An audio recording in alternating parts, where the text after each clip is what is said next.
Chapter 1. The Affair at Rochefort Hall. It began, as such things often do, not with a scream, but with the slow murmur of unease, the sort of disquiet that moves like mist over manicured hedges and marble terraces, barely noticed until it is everywhere. Rochefort Hall, a grand and sprawling estate nestled deep in the Sussex countryside, was the sort of place where scandal was supposed to be impossible. Its white-columned facade, immaculate rose gardens, and a staff trained to vanish behind tapestries rather than intrude upon conversation, had hosted foreign dignitaries, royal cousins, and once even a pope. And yet, on this gray April morning, beneath the vaulted ceiling of the breakfast room, something terrible had shattered its elegance. Lady Imogen Malmsey was dead.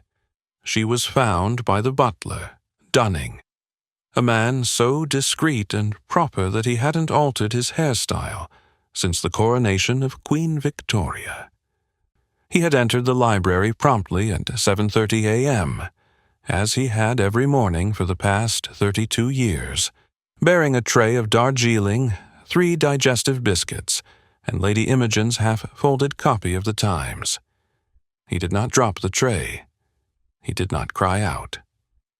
Dunning simply looked upon the figure of Lady Imogen slumped at the writing desk, a dried crimson stain spreading across the front of her silk dressing gown, and placed the tray gently beside her lifeless hand. Then he rang for the housekeeper and summoned the local constable with the air of a man mildly inconvenienced by murder. By midday, the house had transformed. The spring luncheon was cancelled. The servants whispered in corners. A constable stood at the library door and let no one pass.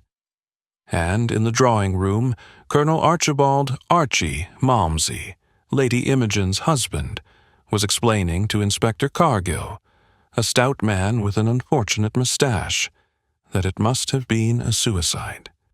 I tell you, she'd been melancholy for weeks, Archie said, his large hands clenching and unclenching against the arms of his leather chair. Said she was feeling forgotten, left behind, ever since the war ended. You know how these things are.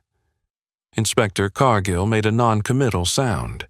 And yet she was found with a dagger in her chest, Colonel, a rather ornate one at that. Not the typical method of suicide. It was her father's, Archie barked. The thing's been hanging above the hearth for decades.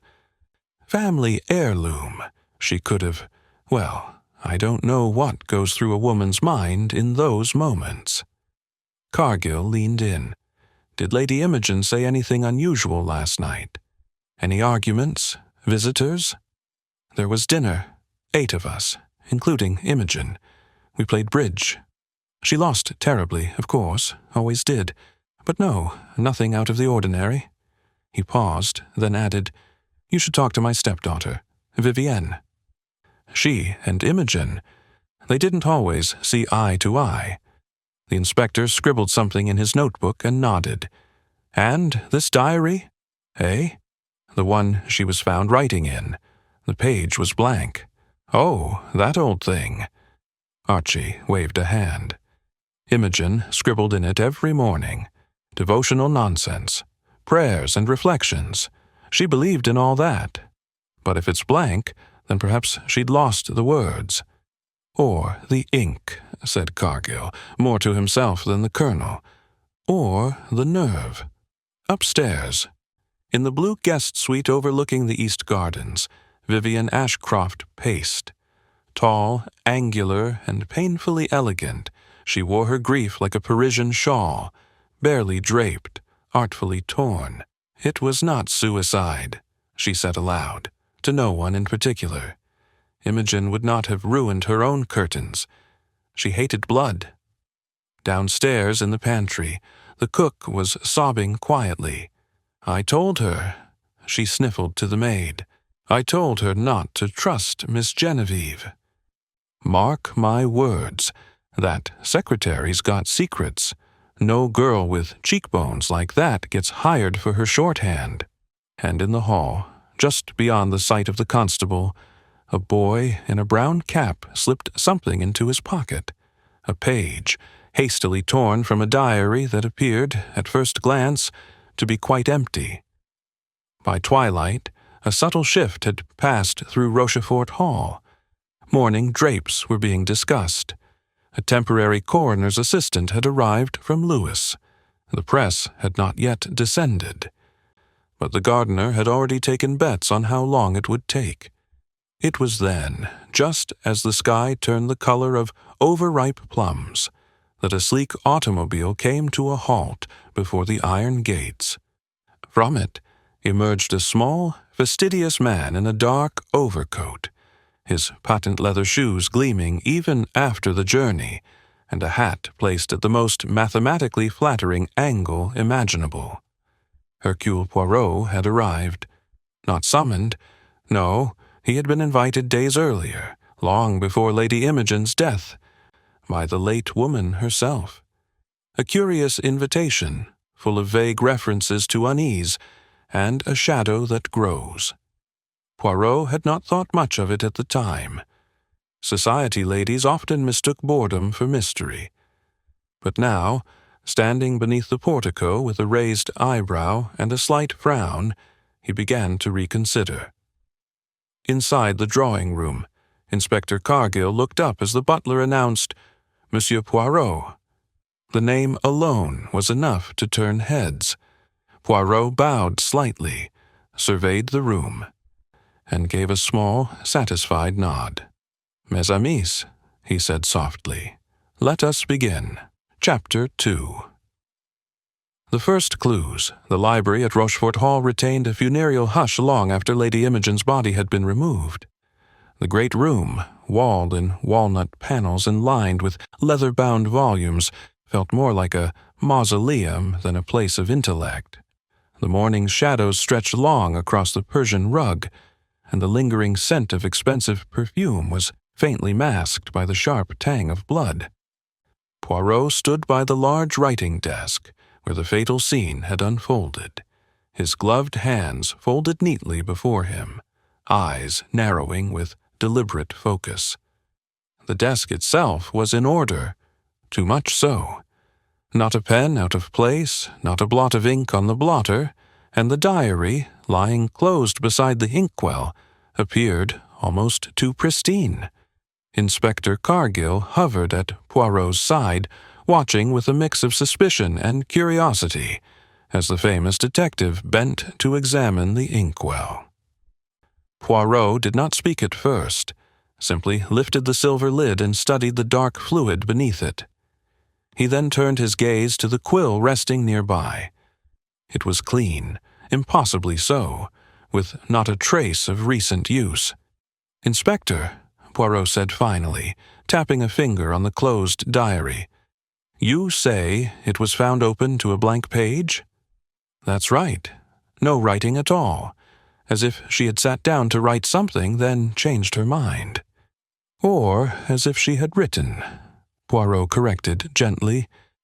But nothing remained. He opened the diary slowly.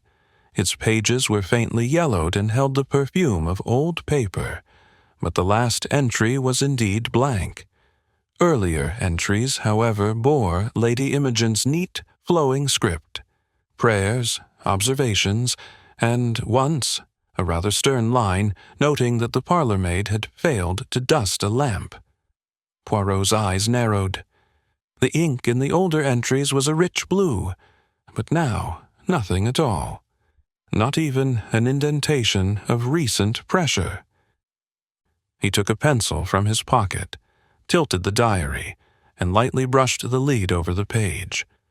Nothing appeared. Cargill crossed his arms. So what? She sat down, decided not to write, and got stabbed. "I don't see the mystery in that." "But I do," murmured Poirot. The lady was, by all accounts, a creature of habit. Morning tea, morning pages. And yet here the routine is broken. But broken not by forgetfulness, by erasure. He turned to inspect the fireplace next. Above it, the empty bracket where the dagger once hung now stood stark against the soot-darkened wall. Poirot peered closely at the bracket and then stooped to examine the hearthrug. A faint scuff mark caught his eye, circular, precise. He did not touch it, merely nodded. "Tell me, Inspector, was the body found turned toward the desk or slumped away?" "Turned toward," Cargill said, "as if she'd been writing or reading and was stabbed from behind." Poirot's brows arched. "But that cannot be. The wound, I am told, was in the chest." "Yes, directly into the sternum." "Ah," Poirot said softly, "then she turned, or was turned, and that, mon ami, is not a trivial distinction." They moved next to the rug beneath the desk. Poirot knelt and, after requesting Cargill's torch, began inspecting the pile. He found a pin, gold, delicate, and held it aloft with a satisfied nod. "A cufflink," he murmured, "but not hers. No, this belonged to a man." Cargill shrugged. "Could be the Colonel's." "Could be from the carpet fitters. It's an old house, Monsieur Poirot." "Mais oui. But one does not lose gold cufflinks while fitting carpet." He slipped the pin into a handkerchief and tucked it into his coat. Poirot then requested to see the secretary's office, a small adjoining room to the library, lined with files and a locked cabinet. Miss Geneviève Lemoine, the secretary in question, had yet to be questioned formally. Poirot noted the chair, slightly askew, and the faint indentation on the seat cushion, still warm when the maid found the body. There was also a faint aroma of citrus perfume lingering, one that differed from Lady Imogen's usual lavender scent. He walked slowly toward the cabinet. "Inspector," he said, "may I ask, was anything taken from this room? Something missing? Papers? A letter, perhaps?" Cargill hesitated. "The butler said a delivery boy, local, came yesterday evening. He was sent to the village post box with a parcel. Routine, apparently." Poirot's eyes glittered. "Then we must find this boy. I believe he carried more than just a parcel." They left the study just as Colonel Malmsey descended the staircase, his complexion ruddy with drink or grief. He paused upon seeing Poirot, but said nothing, simply nodded and passed them into the drawing-room. Upstairs, the blue guest suite door clicked softly shut. Vivienne, no doubt, observing from the landing. Poirot did not look up, but the twitch of his mustache suggested he noted everything. Back in the hall, Poirot paused to glance at the grandfather clock. It had stopped at 6:47, not from malfunction, but because, Poirot suspected, someone had wound it backward. Why?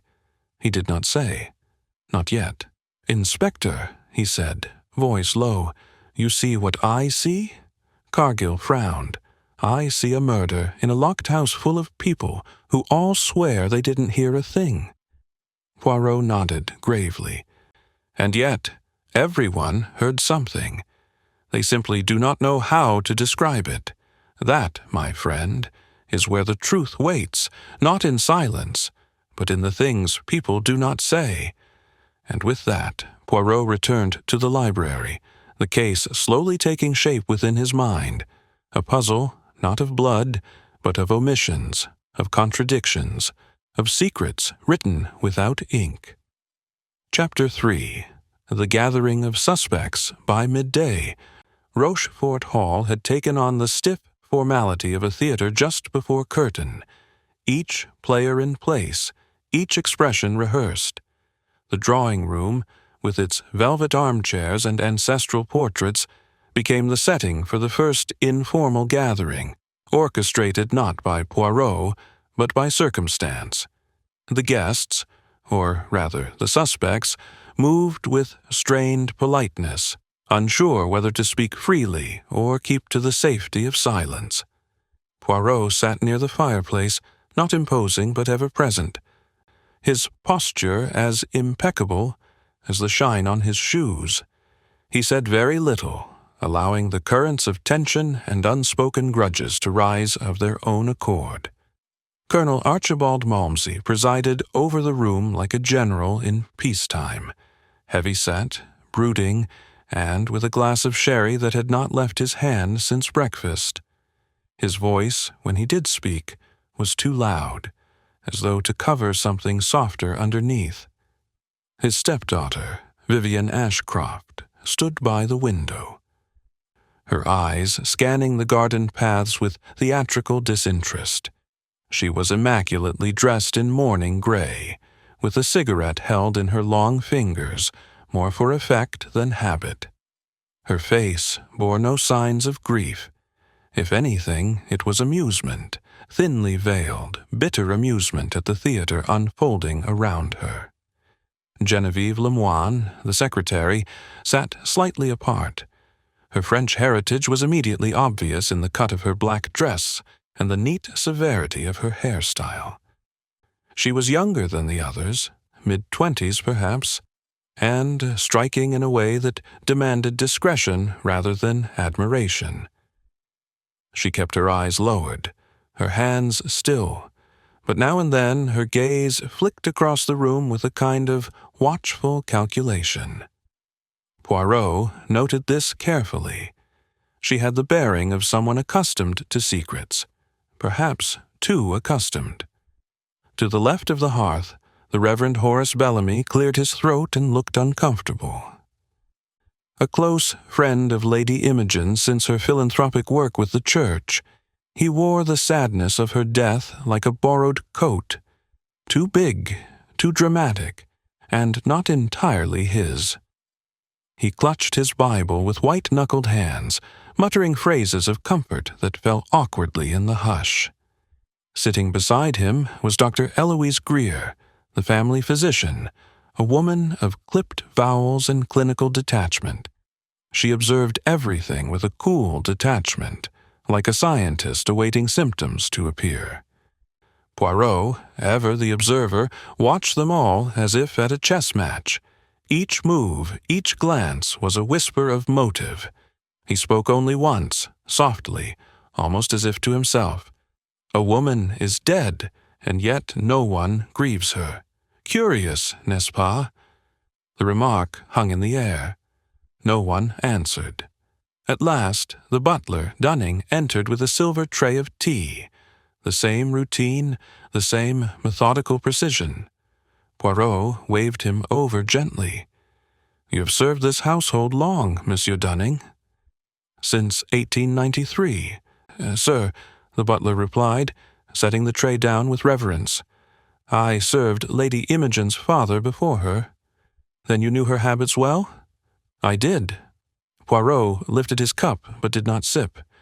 "And last night, was there anything unusual in her mood?" Dunning hesitated, then said, "Only that she asked for extra ink. I fetched a fresh bottle from the cabinet. That was just after dinner." Poirot's eyes sharpened, but there was no ink upon the page. "I filled the inkwell myself," Dunning said firmly. "Merci," Poirot murmured, filing the detail away. From the hallway came a sharp voice, shrill, flustered, not part of the usual cast. A woman burst into the drawing-room, breathless and wrapped in too many scarves for the season. She was introduced as Mrs. Florence Pye, Lady Imogen's oldest friend and frequent summer guest. "They've told me," she gasped. "Dear Imogen, what horror, what sheer wickedness!" No one stood to comfort her. Vivienne merely raised an eyebrow. Poirot stepped forward. "You were not in the house last night, madame." No. I was in Bath. I arrived as soon as the telegram reached me. Oh, how dreadful. But I told her," she added, voice trembling, "I told her she was surrounded by opportunists, especially that girl." She threw a pointed glance toward Genevieve, who did not flinch. "You mean Mademoiselle Lemoine?" Mrs. Pye sniffed. "I've known Imogen since we were children. She trusted too easily, hired people too quickly. And that secretary, all poise and no past." Poirot inclined his head. "You are quite observant, madame. Someone must be." The moment passed with tension unspoken. Poirot moved to the side table where a series of family photographs sat. Silver frames, perfectly aligned. One showed Lady Imogen with a younger version of Vivienne, both stiffly posed. Another, curiously, had been turned face down. Poirot righted it gently. It was a picture of Imogen and a young man, handsome, in uniform. "Who is this?" he asked aloud. Colonel Malmsey, who had been nursing his drink, stiffened. "My son, Edgar, from my first marriage, killed in the war." Poirot noted the way Vivienne looked away, the flicker of something unspoken between her and Genevieve. And as the afternoon deepened and the conversation frayed, Poirot knew one thing with certainty. Rochefort Hall was not a house of grief. It was a house of careful performances, rehearsed silences, and unspoken debts. Lady Imogen had not died by accident, nor had she died alone. Chapter 4. Poirot arrives. The afternoon rain had begun in earnest by the time Hercule Poirot requested the library be closed to all but himself. He had not yet declared his purpose aloud to anyone but Inspector Cargill, but the ripple of discomfort caused by his arrival was unmistakable.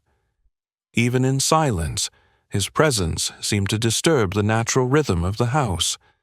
It was not loudness that troubled the others, nor direct accusation, merely the quiet, unshakable sense that Poirot noticed everything, and would remember what he noticed.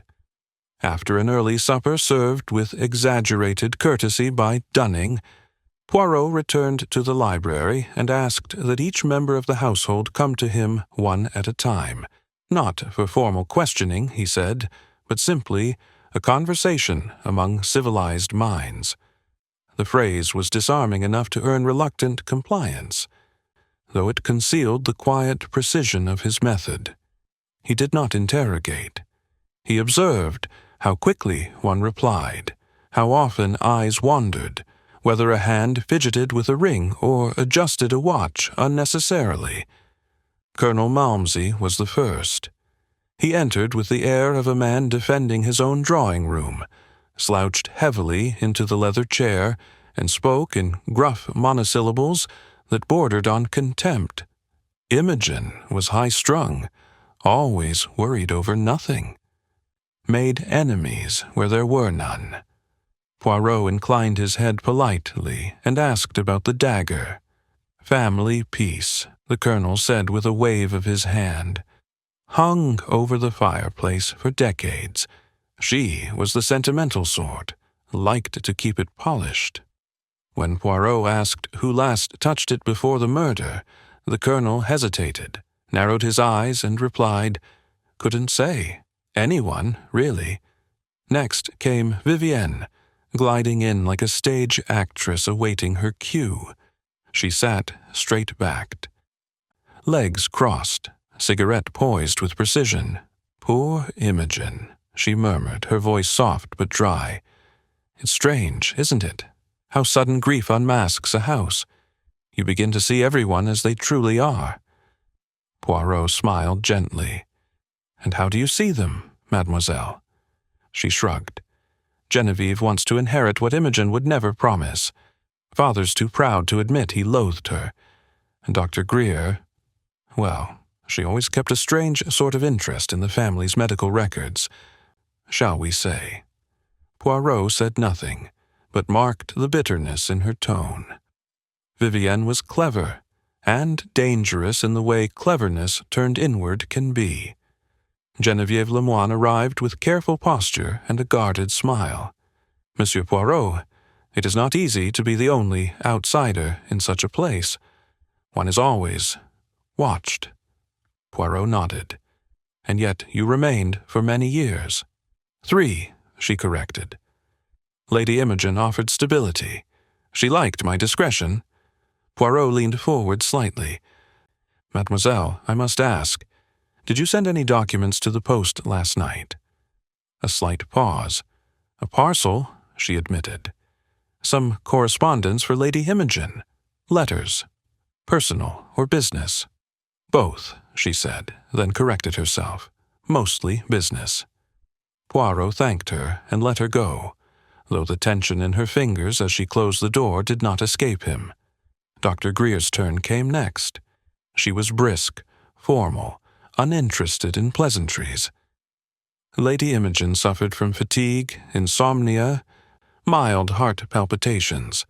Nothing alarming. Her death was not medical, it was deliberate. Poirot watched her closely. And yet you did not suspect violence? I suspected loneliness, Greer said. People underestimate the damage it does. And you visited often? Weekly. I checked her blood pressure, talked about her anxieties. She added more quietly, she was afraid, you know. But she never said of what. Last came Reverend Bellamy, who entered with a Bible clutched like a talisman. Such wickedness in a place of such beauty, he said with a shake of his head. Lady Imogen was devout. She donated to the orphanage every quarter. This murder, Poirot raised a finger. You are sure it is murder, monsieur? Bellamy blinked. A woman like her would never take her own life. That much, I believe. Poirot agreed softly, though something about the Reverend's insistence, the speed with which he declared her blameless, felt less pious than protective. When the interviews concluded, Poirot remained in the library, seated beneath the portrait of Lord Malmsey, Imogen's father, whose eyes seemed to follow every corner of the room. The fire crackled softly. Dunning entered with fresh tea, and Poirot gestured for him to sit for a moment. "Tell me," Poirot said, "was Lady Imogen expecting anyone yesterday?"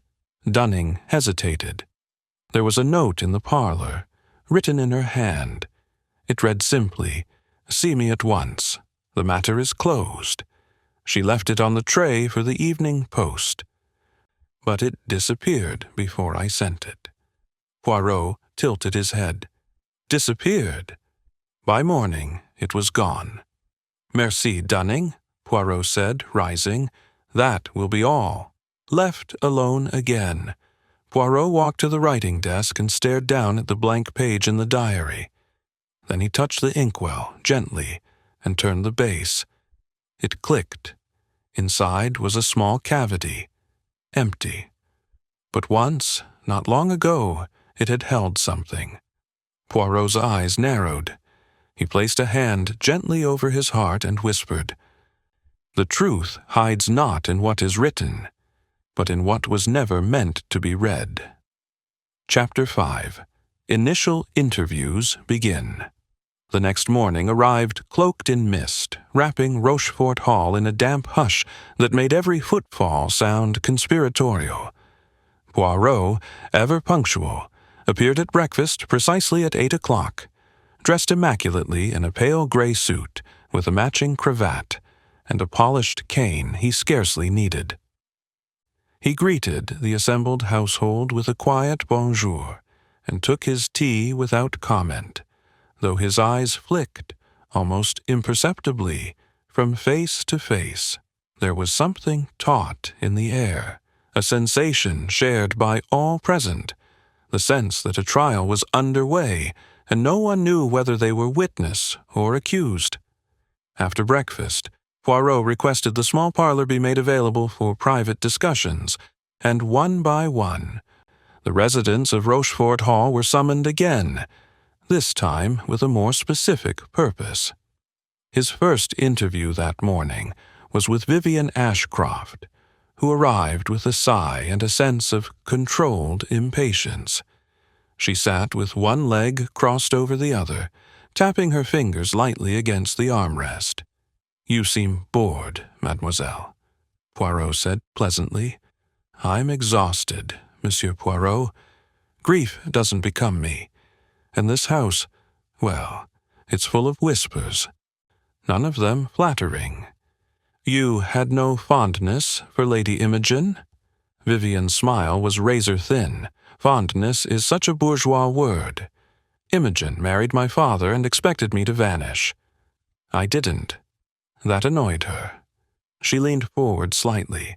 "But I didn't kill her, if that's what you're implying. I have no need to. I already own half the hall." Poirot tilted his head, but not the other half. She met his gaze calmly. "That's still being decided, I imagine." Poirot made a mental note, thanked her, and asked for the next visitor. Dr. Eloise Greer appeared in her usual brisk manner, a clipboard tucked under one arm. "You ask questions as though we're your patients," Poirot said lightly. "Everyone is a patient," she replied. "Eventually." "And, Lady Imogen, what was your final consultation like?" She was tired, nervous.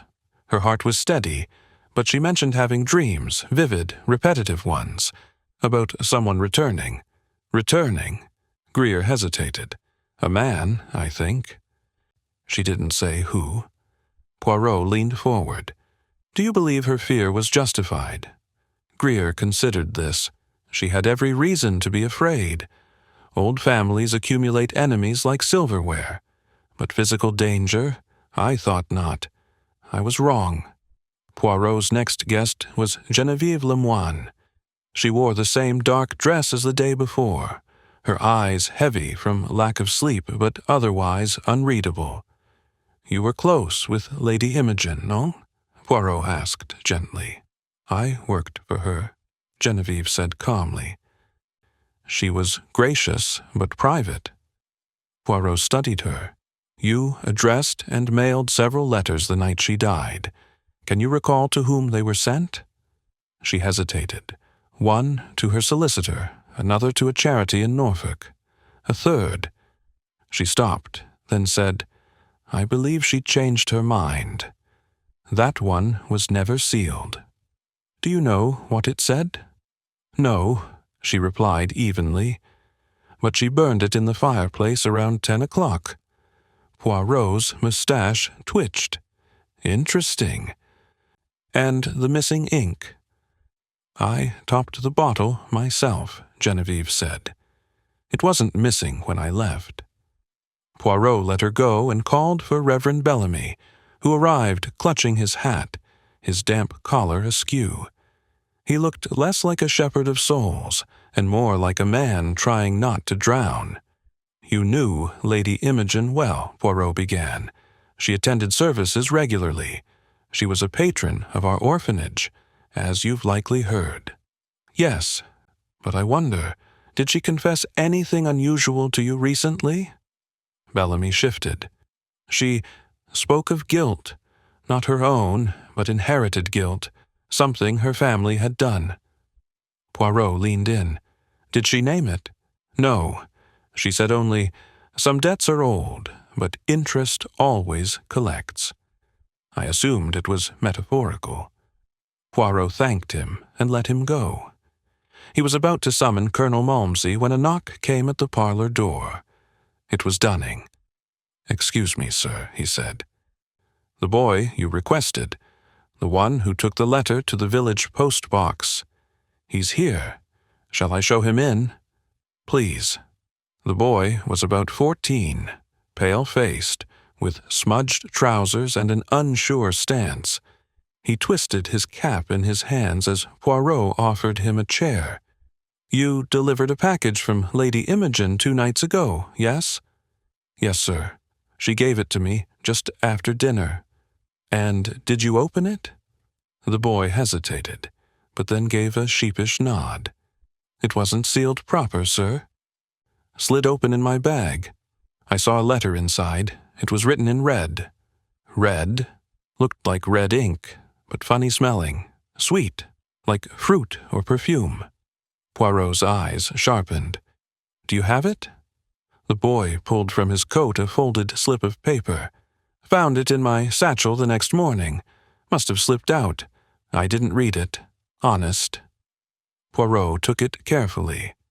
The letter was short, a single sentence. "He knows I've seen the diary. If anything happens to me, it will be because of that." No name. No signature. Just a faint floral scent and a stain that might have once been cherry-red ink. Poirot let out a slow breath. "Merci, mon garçon. You may go."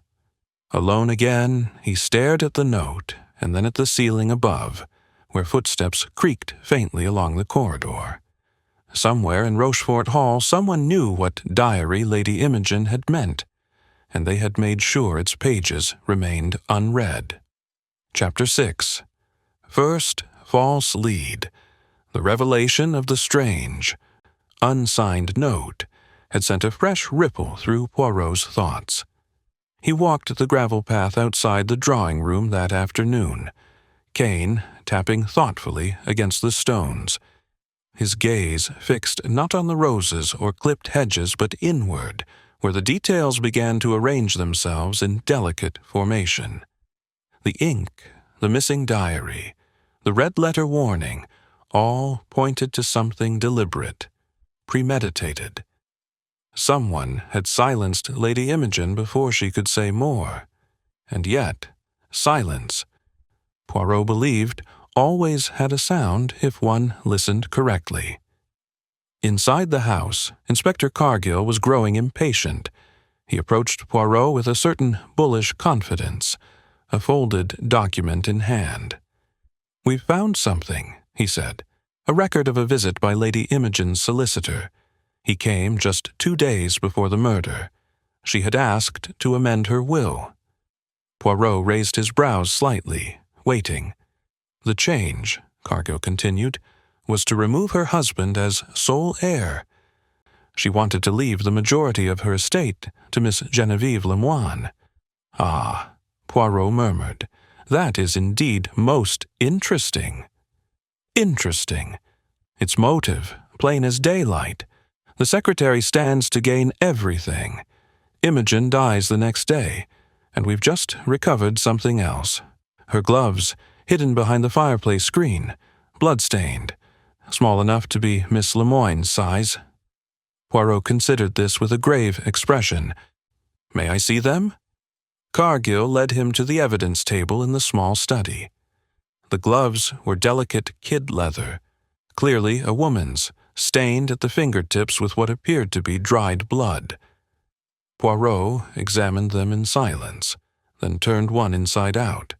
"No ink," he noted. "Ink? Never mind," Poirot said. "And where was Mademoiselle Lemoine at the time of the murder? She claims to have been in the upstairs study, working on correspondence. No witnesses. No one saw her come down until after the body was discovered."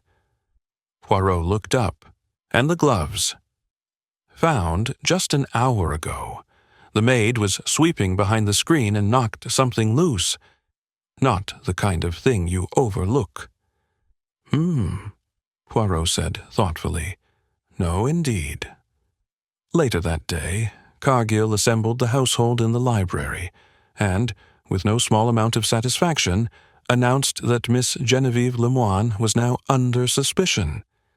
The secretary stood stiffly in the doorway, pale but composed. "I did not kill her," she said quietly, "and I never saw those gloves before." Poirot did not speak in her defense, nor did he challenge Cargill. Instead, he stepped away from the fireplace and approached Dunning, who stood, as always, near invisible in the background. "Tell me, Dunning," Poirot said gently, "who usually tended the fire in this room?" "The parlor maid, sir, but I often do it in the mornings." "And yesterday?" "I laid the firewood, but did not light it." "Lady Imogen preferred it cold in the mornings." Poirot nodded. "And did you notice anything unusual behind the screen?" "No, sir. It was clean. I dusted it myself." Poirot turned back to the room. "Then the gloves were placed there after the murder, likely yesterday evening, when fewer eyes were about." Cargill scowled. "You're suggesting someone planted them?" Poirot gave a small shrug. "I suggest only that the evidence arrived too late and too conveniently. And if we are to believe Mademoiselle Lemoine planted the gloves to throw off suspicion, why hide them in a place so easily discovered?" Genevieve said nothing. Her face was unreadable, but her eyes glistened just faintly with restrained fury. Poirot stepped toward her and spoke gently. "Mademoiselle, I must ask one question only. Did you know that Lady Imogen had amended her will in your favor?" Her eyes widened slightly. "No," she whispered. "She never told me. I thought I might be dismissed. We had an argument the night before." "What kind of argument?" "I asked about a letter she dictated to me. It was never posted. It mentioned her late stepson." Poirot's eyes sharpened. "Edgar Malmsey." She nodded. "It was cryptic. Something about how the past has a way of knocking twice." Poirot remained silent for a long moment. Then, without comment, he turned and left the library. Back in his room, Poirot laid out the elements before him. The gloves, the letter in red ink, the diary with invisible writing, the reference to Edgar. And now, this change in the will. Too many threads, each trying to lead the investigation to a particular door, Genevieve's. It was too neat, too willing to be seen, and if there was anything Poirot distrusted, it was the obvious solution served warm on a silver tray. He examined the gloves once more by lamplight. Then he picked up a dropper from his small traveling case, added a touch of lemon oil, and dabbed it along the stained fingertips. The reddish mark smeared but not in the way dried blood would. Instead, it bled slightly in a pink hue. Poirot leaned back in his chair and whispered, "Not blood, cherry juice." The gloves had been stained, not used in a murder. They were planted, clumsily, but effectively. Somewhere in the house, someone was trying very hard to be clever. Chapter 7. The Psychological Game. The following morning brought a false brightness to Rochefort Hall. Golden sunlight filtered through the tall windows and shimmered across the polished floors, giving the illusion that the previous days of suspicion and dread had somehow passed. But beneath the warmth, the air remained brittle. Poirot walked the corridor slowly, his hands clasped behind his back, nodding to staff with absent courtesy. He was not focused on objects now, but on minds, on tension, and on fear poorly concealed. The clues had begun to shape themselves into an outline, but the truth, he knew, would only emerge through the pressure of the mind. He asked that tea be brought to the sunroom, and one by one he requested certain guests to join him, not for formal questions this time, but conversation. He began with Colonel Malmsey, who arrived already flustered and red about the collar. "You're wasting time, Poirot," the colonel said, thudding into a wooden chair far too delicate for his frame. "It's clear the girl had motive. The will proves that. And now blood-stained gloves appear out of nowhere. What more do you want?" Poirot smiled mildly. "You sound quite sure of her guilt, mon colonel. But let us suppose, merely suppose, that the gloves were not stained with blood. Suppose they were stained with cherry juice, cleverly meant to resemble blood. Would that not indicate a plot?" The colonel blinked. "Cherry juice? I examined them last night. A child could have seen the difference with proper lighting." The man stiffened. "Well, then someone's trying to cover for her." Poirot leaned forward gently. "And what of Edgar, Colonel? Your son, Lady Imogen's stepson. What was his relationship with her? The change in the colonel's face was slight but unmistakable. The color rose higher, and he shifted his weight uncomfortably. She never liked him. She tried, perhaps. But Edgar wasn't easy. You said he was killed in the war. He was. Italy, 1943. Poirot's eyes flicked toward the window, and yet Lady Imogen mentioned him again shortly before her death. She would, the colonel muttered. Couldn't let the past alone. Poirot said nothing more, allowing silence to settle like dust. The colonel soon excused himself with a grunt and stalked away, boots echoing down the hallway. Next came Reverend Bellamy, summoned under the pretext of a casual discussion.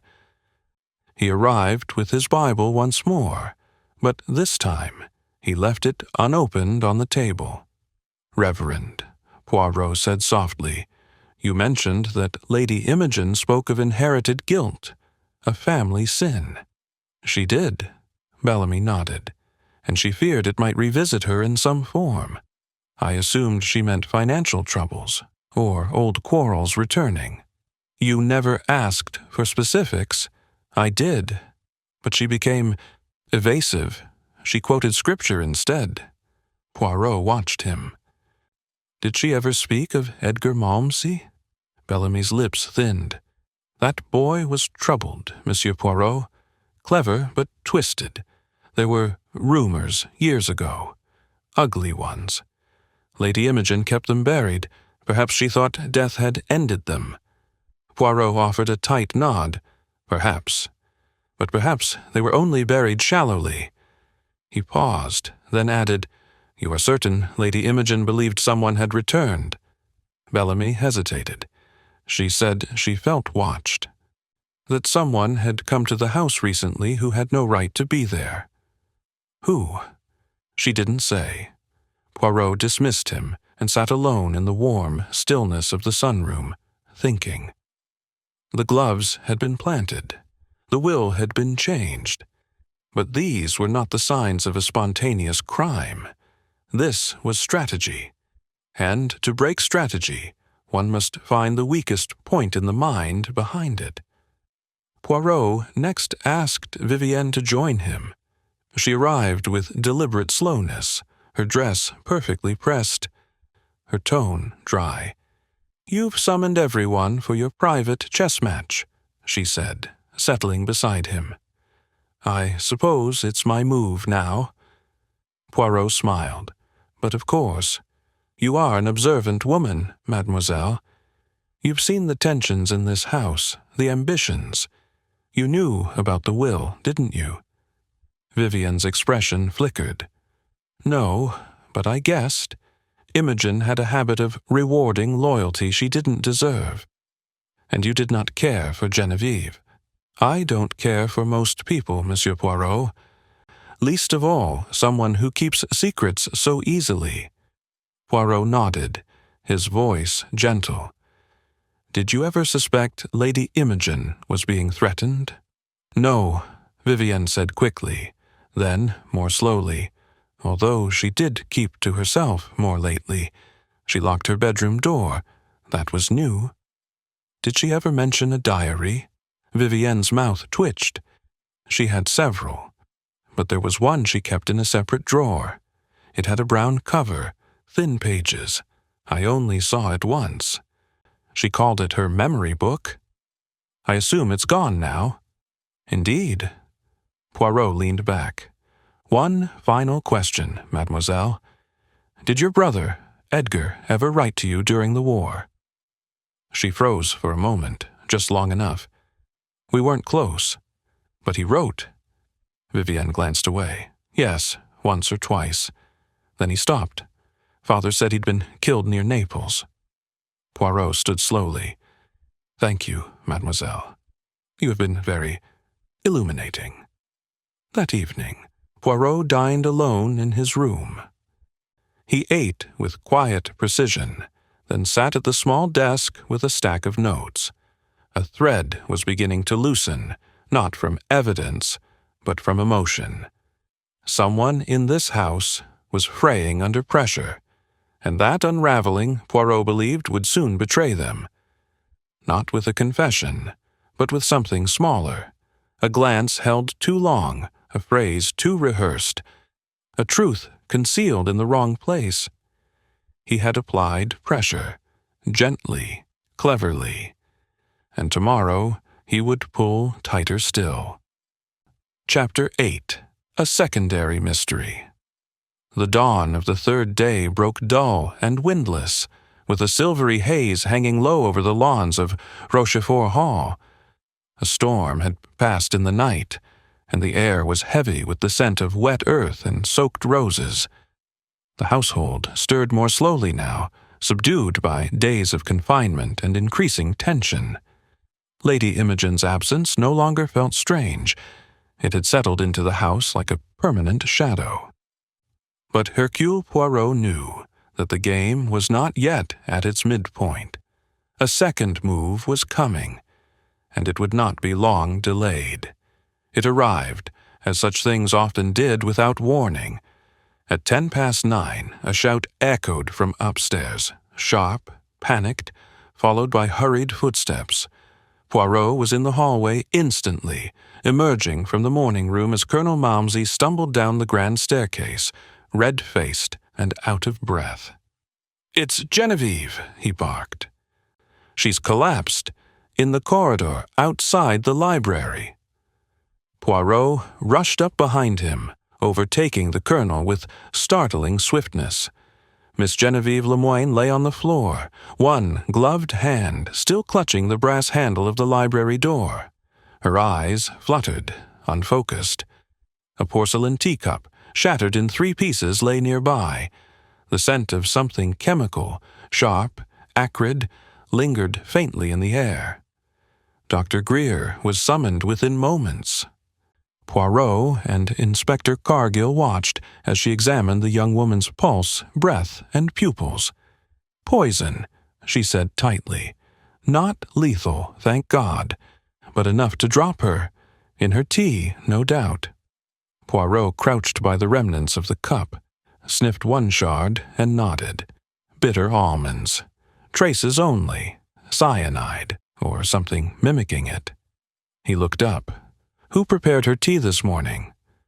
Dunning, summoned immediately, shook his head. "I didn't, sir.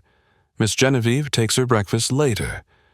She sometimes brews her own in the pantry. She says English tea makes her ill." Poirot turned to Cargill. "Search the pantry. Look for anything recently added, herbal teas, tonic bottles, powders." The inspector nodded and departed at once. Meanwhile, Genevieve was helped to her feet and taken to the drawing-room, pale and dazed but recovering. Poirot stayed by her side as Dr. Greer monitored her pulse and murmured something about antidotes and water. When Genevieve could finally speak, her voice trembled. "I was going to the library," she said. "I had my tea, as usual, and suddenly, my head spun. I thought I was dying." Poirot nodded gently. "Tell me, who was nearest to you before you collapsed?" "No one. I'd just come from the pantry. I passed the Reverend in the corridor." Poirot made a mental note.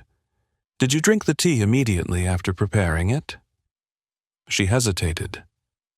"I left the cup for a moment. I had forgotten the morning paper in the study. I went back for it. It must have taken 2 minutes." "Long enough," Poirot murmured. "And why were you going to the library?" "I wanted to look for the diary again. I thought maybe I'd missed it, or someone had returned it." Poirot gave her a reassuring look. "You were followed, mademoiselle, but not with a dagger this time. With subtlety. Someone wants you silenced, or at least discredited." Cargill returned not long after, holding a small tin of herbal powder. "We found this hidden behind the flour tins," he said. "It's unlabeled, smells of almonds, not standard fare." Poirot accepted the tin with gloved hands and inhaled carefully. Very subtle, likely diluted. Someone wanted a warning, not a death. Cargill folded his arms. That narrows the list. Poirot said nothing. His mind was already moving. He spent the remainder of the day requesting more information, returning to conversations already had. In the afternoon, he found time alone with Dunning once more, and asked, were there any visitors to the house last week? Anyone not part of the regular staff or family? The butler hesitated. A tradesman came on Thursday to repair the back door hinge, and a man from the solicitor's office dropped papers off the day after. Poirot nodded. And did either of them speak with Lady Imogen? The solicitor's man, yes, briefly, in the study. Poirot's brow furrowed. Can you describe him? Tall. Younger than the usual clerk. Dark hair, small, limp. Poirot stood very still. Thank you, Dunning. That is most helpful. He then returned to his room and laid out his thoughts. A secondary crime, the attempted poisoning, had shifted the balance. But it was not panic that had motivated it. No, it was fear. Genevieve had been growing too bold. She had returned to the library where she might have discovered something. Someone was watching. Someone always had been. And then there was the missing diary, the memory book Imogen had guarded so closely. Poirot walked again to the study, just before dusk, and returned to the writing desk. He sat before it in silence for nearly half an hour. Then he stood, reached into the drawer, and felt beneath the wooden base. There, taped along the underside, was a flat envelope. Poirot removed it carefully. Inside was a single sheet, the last page of the missing diary, torn away and hidden. The ink was faint, brownish. Not meant for eyes, but he read it. If anything happens to me, it is because he has returned. He was never buried, never truly lost. Edgar is alive, and I fear what he knows. Poirot stared at the page for a long moment. Then, gently folding it back into the envelope, he said aloud, "So, the dead walk among us, not as ghosts, but as men in borrowed names." Chapter 9. Hidden Connections. A soft rain returned that evening, tapping gently against the high windows of Rochefort Hall as Poirot sat alone in the small study, the envelope containing the final diary page resting on the blotter before him. The words swirled in his mind, not as mere confession, but as revelation. Edgar is alive. The idea was impossible, and yet, curiously, made everything fit. The unnatural silences, the urgency of Lady Imogen's final letter, the expressions of fear behind carefully neutral faces. The past had not been laid to rest. It had simply changed its name. At dinner that evening, Poirot declined conversation. He observed. Genevieve sat quietly at the end of the table, her complexion pale, her appetite gone. Vivienne, across from her, toyed with her wine-glass, her face calm, but her eyes too sharp, watching every movement. Colonel Malmsey remained sullen and irritable, muttering under his breath and stabbing at his food with unnecessary force. Reverend Bellamy gave thanks for the meal with mechanical piety. Only Dr. Greer seemed unaffected, cutting her lamb with surgeon-like precision, speaking little, always listening. Poirot did not interrupt this performance. He let them act. After the meal, as coffee was served in the green drawing-room, Poirot approached Vivienne. She looked up with one eyebrow raised, as if expecting another psychological nudge. "May I speak with you privately, mademoiselle?" he asked gently. She hesitated, then nodded and followed him into the side parlor. The fire was already lit there, its glow flickering against the mahogany bookshelves. Poirot stood near the mantel, hands behind his back. "I believe," he began softly, "that you have always known your brother Edgar did not die in the war." Her face, always composed, remained unchanged for a moment. Then she inhaled slowly through her nose and looked away. "You're mistaken. I do not think so. Lady Imogen wrote it in her private diary, and she was preparing to reveal it, perhaps not publicly, but through a solicitor." Vivian sat slowly, crossing her legs. "Even if that were true, how could it matter now? He's been gone for years." Poirot tilted his head. "Gone, yes, but not dead. Someone came to this house under another name. Someone who walked these halls and watched Lady Imogen closely, who knew how to plant evidence, who understood the habits of this household intimately." She did not reply. Poirot stepped forward. "Was it guilt, mademoiselle, or fear of scandal?" Vivian's lips pressed into a line. "I was 15 when he was sent away," she said softly. "Not to war, to silence. There was an incident. Something happened with a girl from the village. Imogen found out. She gave father a choice: send Edgar away or face a public trial. Poirot sat across from her, and he enlisted under a false name, disappeared into the war. We received word he had died, but I never believed it. Neither did Imogen. I think she paid someone to keep the lie going, to protect the family name." Poirot nodded slowly. "And now, perhaps, Edgar has returned." "She thought so," Vivian whispered.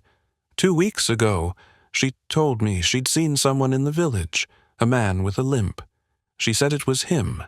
I thought she was imagining things." Poirot stood. "You did not tell the police this." "No," she said. "Would you have?" He turned to leave, but before doing so he said, "Mademoiselle, if Edgar is alive, then someone in this house knows him, perhaps even shields him. You must decide now whether you are his sister or his accomplice." He left her in silence. Poirot next sought out Dr. Greer.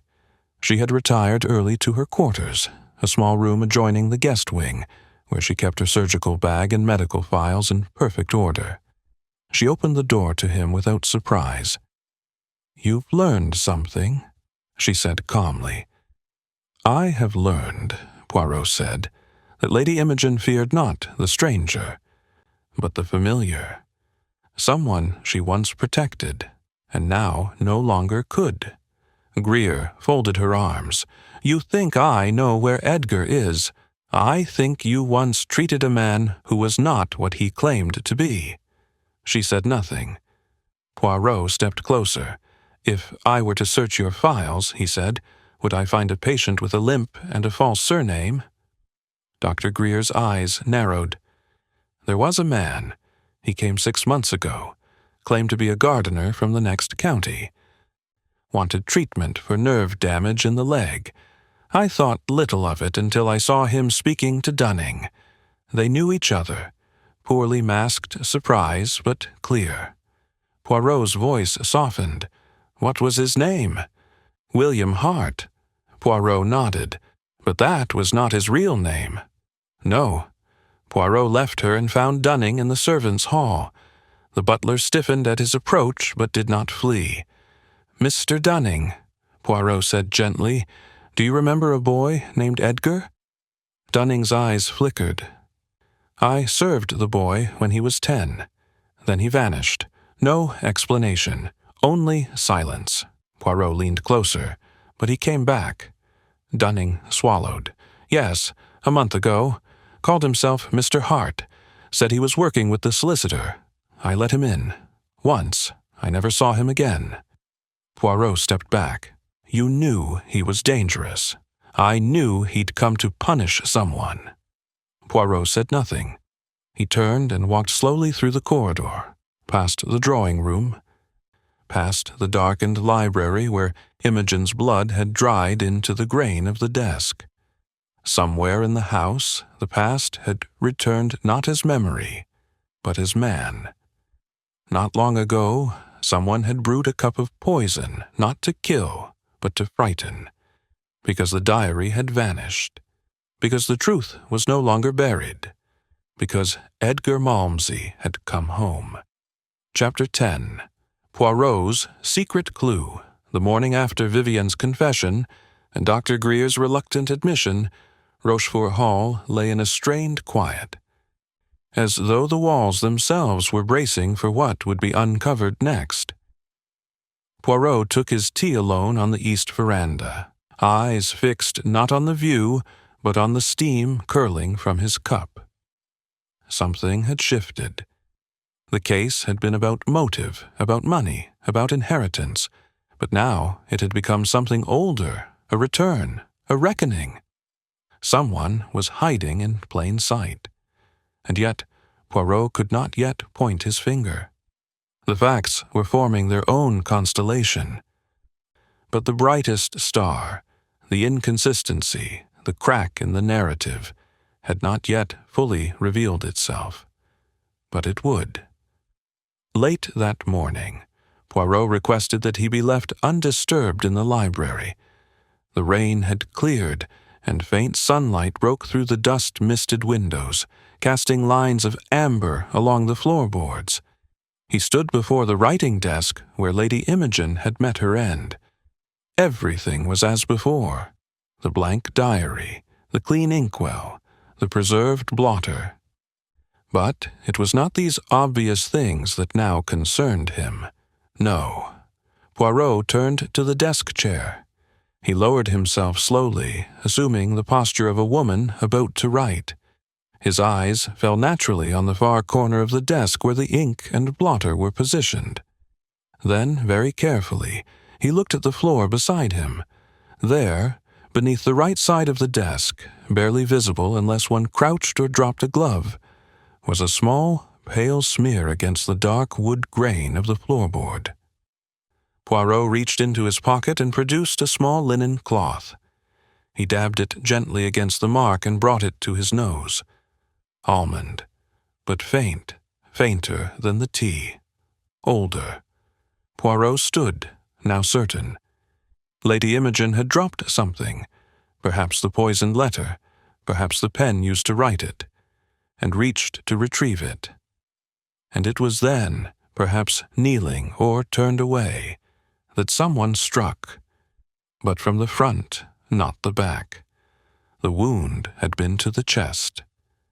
She had turned, or been speaking to the person, when the knife was driven in. He looked again at the chair. Something else caught his eye. On the right armrest, barely visible, was the faint impression of a fingerprint in dust. Poirot traced it gently. It was smudged, but distinctive.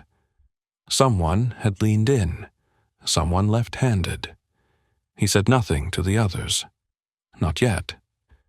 But as he walked from the library, he passed Inspector Cargill in the corridor and paused.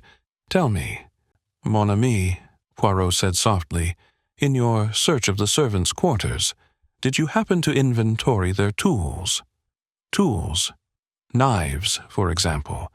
Letter openers. Gardening implements." Cargill frowned. "We focused on the kitchen and the drawing rooms, but not the gardener's shed, if that's what you're getting at." Poirot gave a polite nod. "That may be useful." Alone again, Poirot returned to his room and sat at the writing table. From a locked case, he removed the torn page from Lady Imogen's diary and the red-inked letter recovered from the delivery boy. He compared the hand. It matched. The same flourishes, the same slant.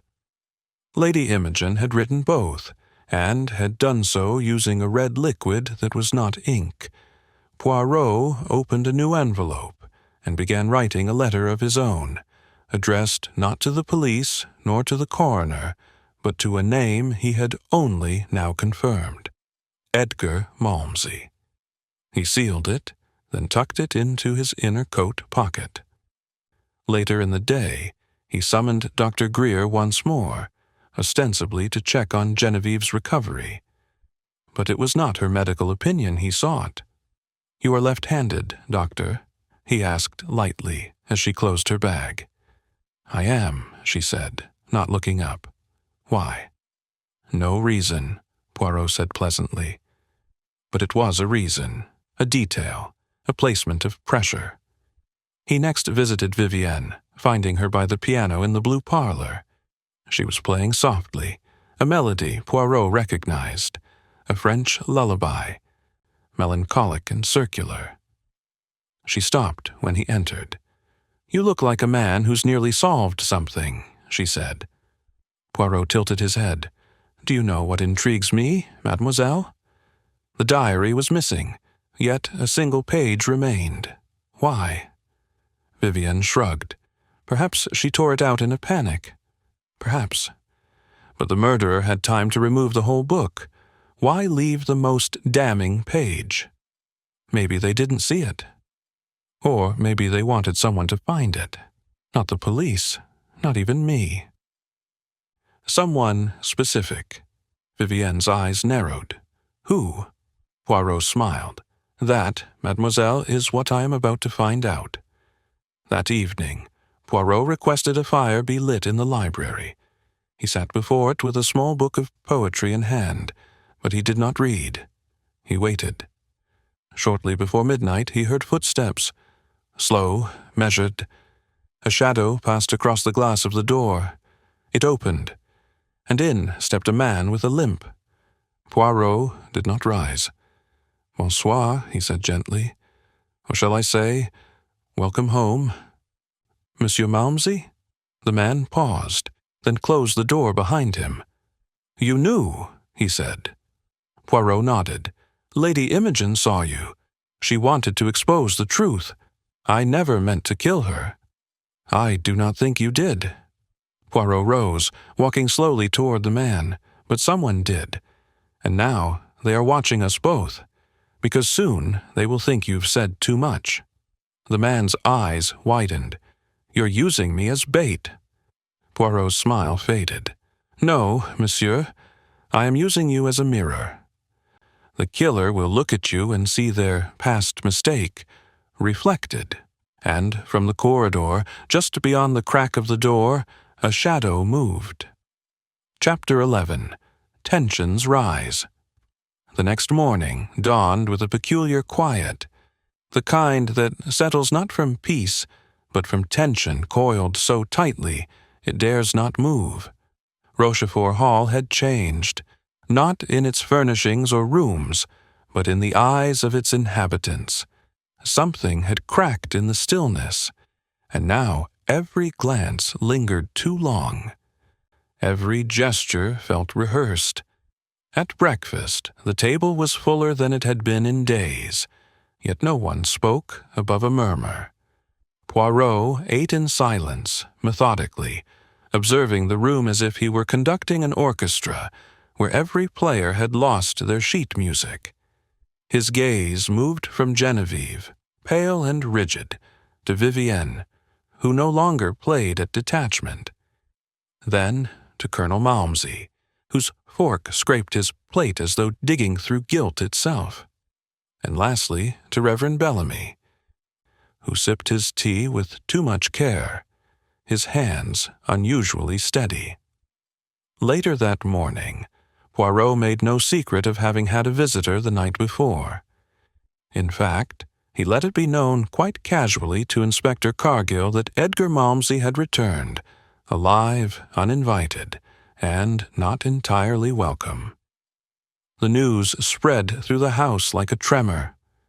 Dunning overheard it first, then a maid, then Dr. Greer, and by the time lunch was served, it had settled over the guests like an unwelcome draft. Vivienne did not touch her food. Bellamy excused himself early. Genevieve left the table without a word, and Colonel Malmsey began pacing the smoking room with a decanter in hand. Poirot took advantage of the unrest. He asked that everyone remain on the grounds for the afternoon, and then requested to speak with them one by one, not formally, Not as interrogation, but for clarity, he said, for understanding. But this time, he did not ask questions as he had before. He made statements, and he watched the reactions. To Colonel Malmsey, he said, "Your son is alive. Your wife died believing he had returned to destroy everything she protected." The colonel's jaw tensed. She destroyed him first, had him exiled from his home. She called it mercy. To protect her own reputation? To protect Vivienne, the colonel said bitterly. She was the only one who ever loved him. To Reverend Bellamy, Poirot said, "You advised Lady Imogen to stay silent. But when she decided to speak, you did not stop her." Bellamy's eyes flickered. "It wasn't my place. Her conscience was her own. Yet you benefit from her estate, do you not?" "Only the orphanage. She promised the church. Promises can be rewritten, Reverend." To Dr. Greer he said, "You treated a man who lied about his name, who faked his death, and who returned with a limp and unfinished business." She answered coolly, "I treat patients, Monsieur Poirot, not ghosts." "But ghosts, doctor, leave no fingerprints." This man did. By mid-afternoon, the house had begun to fracture. Suspicion now bloomed openly. Cargill caught the kitchen maid whispering to the valet that he'd seen someone in the garden at midnight. Dunning confessed to Genevieve that he'd heard someone crying near the chapel days before Imogen's death, but the voice had sounded like hers, though she was not in the room. Bellamy began praying more visibly. Greer locked her door for the first time since arriving. And Vivienne, once the proud, sharp-tongued observer, began to unravel in small ways. Her voice lost its rhythm. Her sarcasm dulled. She no longer walked with purpose, but drifted, always turning corners as if expecting someone to be behind her. Poirot watched it all with growing certainty. He did not need a confession. He needed friction, the kind of friction that wore down the mask. And so he let the pressure mount. That evening, just after dusk, a scream echoed through the east wing. Poirot and Cargill were first to arrive, finding Vivienne in the upstairs corridor, her face pale, her hands trembling. "He was outside my door," she gasped. "Edgar, I heard him breathing." They searched the hallway. No one was there. But a half-smoked cigarette lay on the windowsill, still warm. Cargill turned to Poirot. "You said he wouldn't show himself." Poirot shook his head. "He hasn't. Not yet. But this, Poirot said, is fear manifesting. And fear, Inspector, is more revealing than truth." Vivienne was led to her room by Genevieve, who for the first time showed open concern. Poirot remained behind, examining the window. Rain had begun again, faint but steady. The glass held no fingerprints. But on the floor beneath the sill was a scrap of fabric, a torn piece of lining from a coat. Poirot picked it up and pocketed it, face unreadable. Later, as the house settled uneasily once more, Poirot returned to the library alone. The fire had burned low, the shadows longer now. He opened the envelope containing the final diary page again and reread it in silence.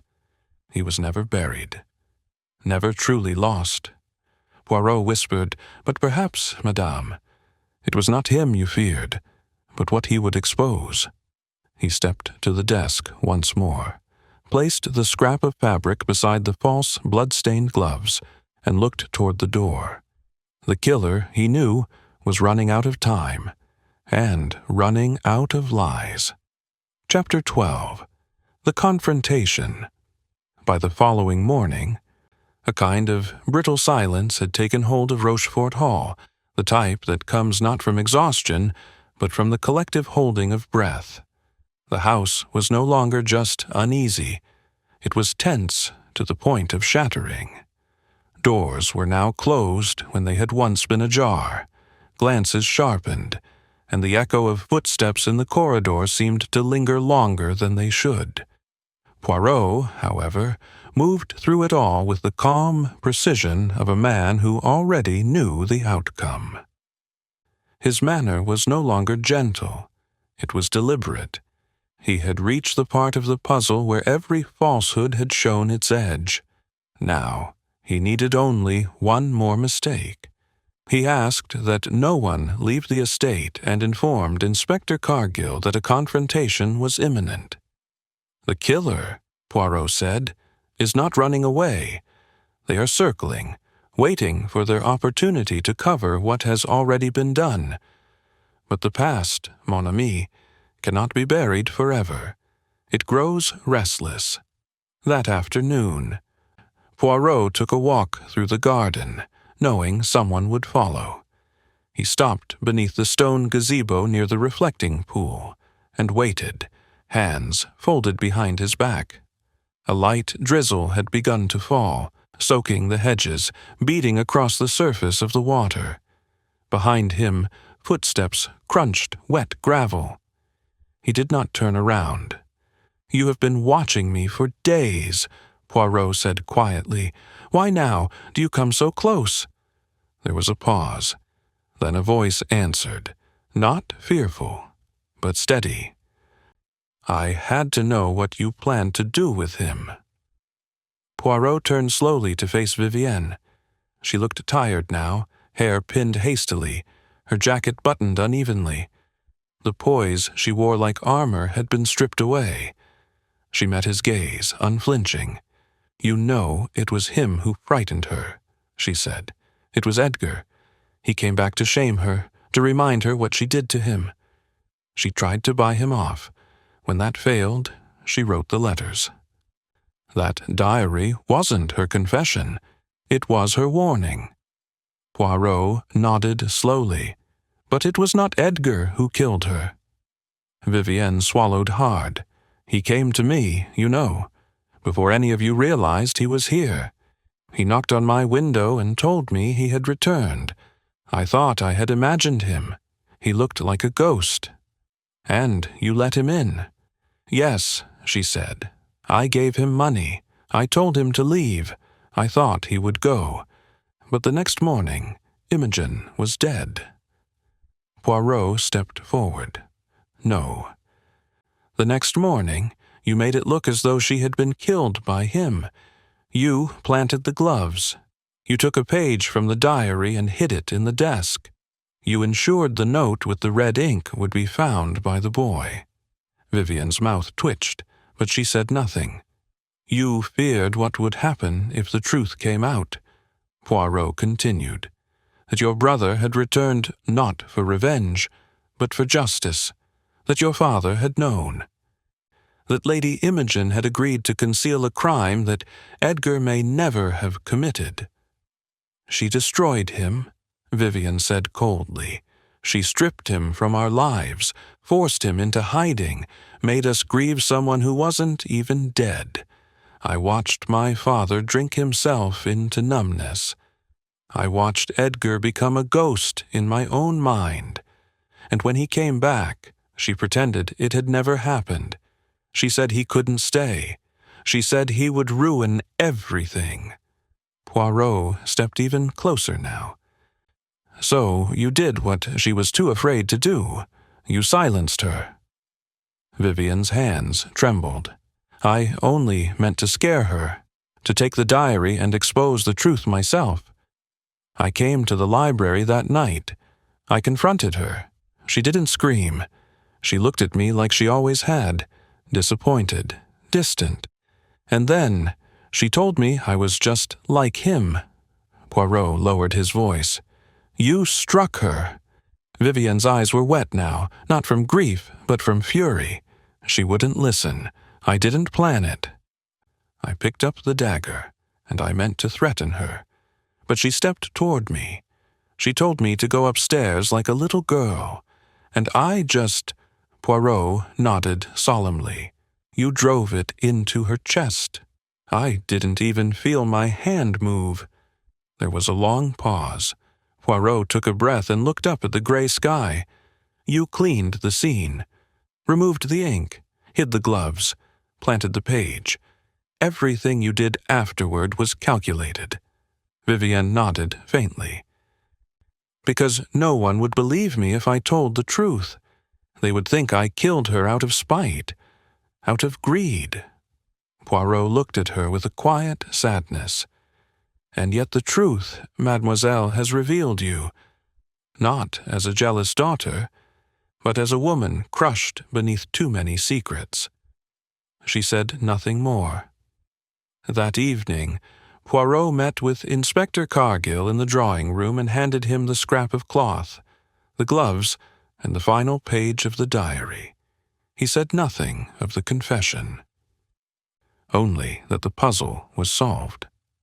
Upstairs, Vivienne Ashcroft packed a single bag and wrote a note for her father.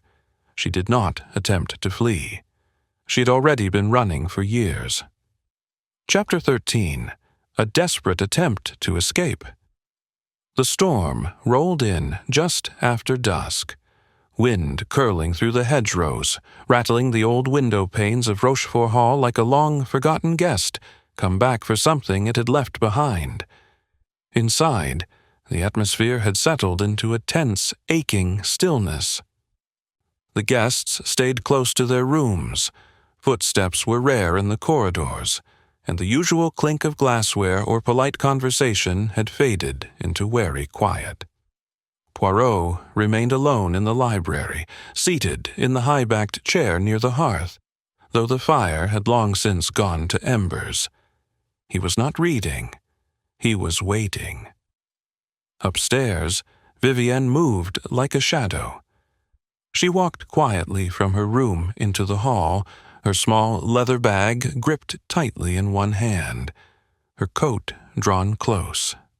She paused outside her father's study, slipping a folded note beneath the door. No noise, no goodbye. Her steps were careful and practiced, the sort that had learned years ago how to avoid creaking floorboards. She had watched the house for a lifetime.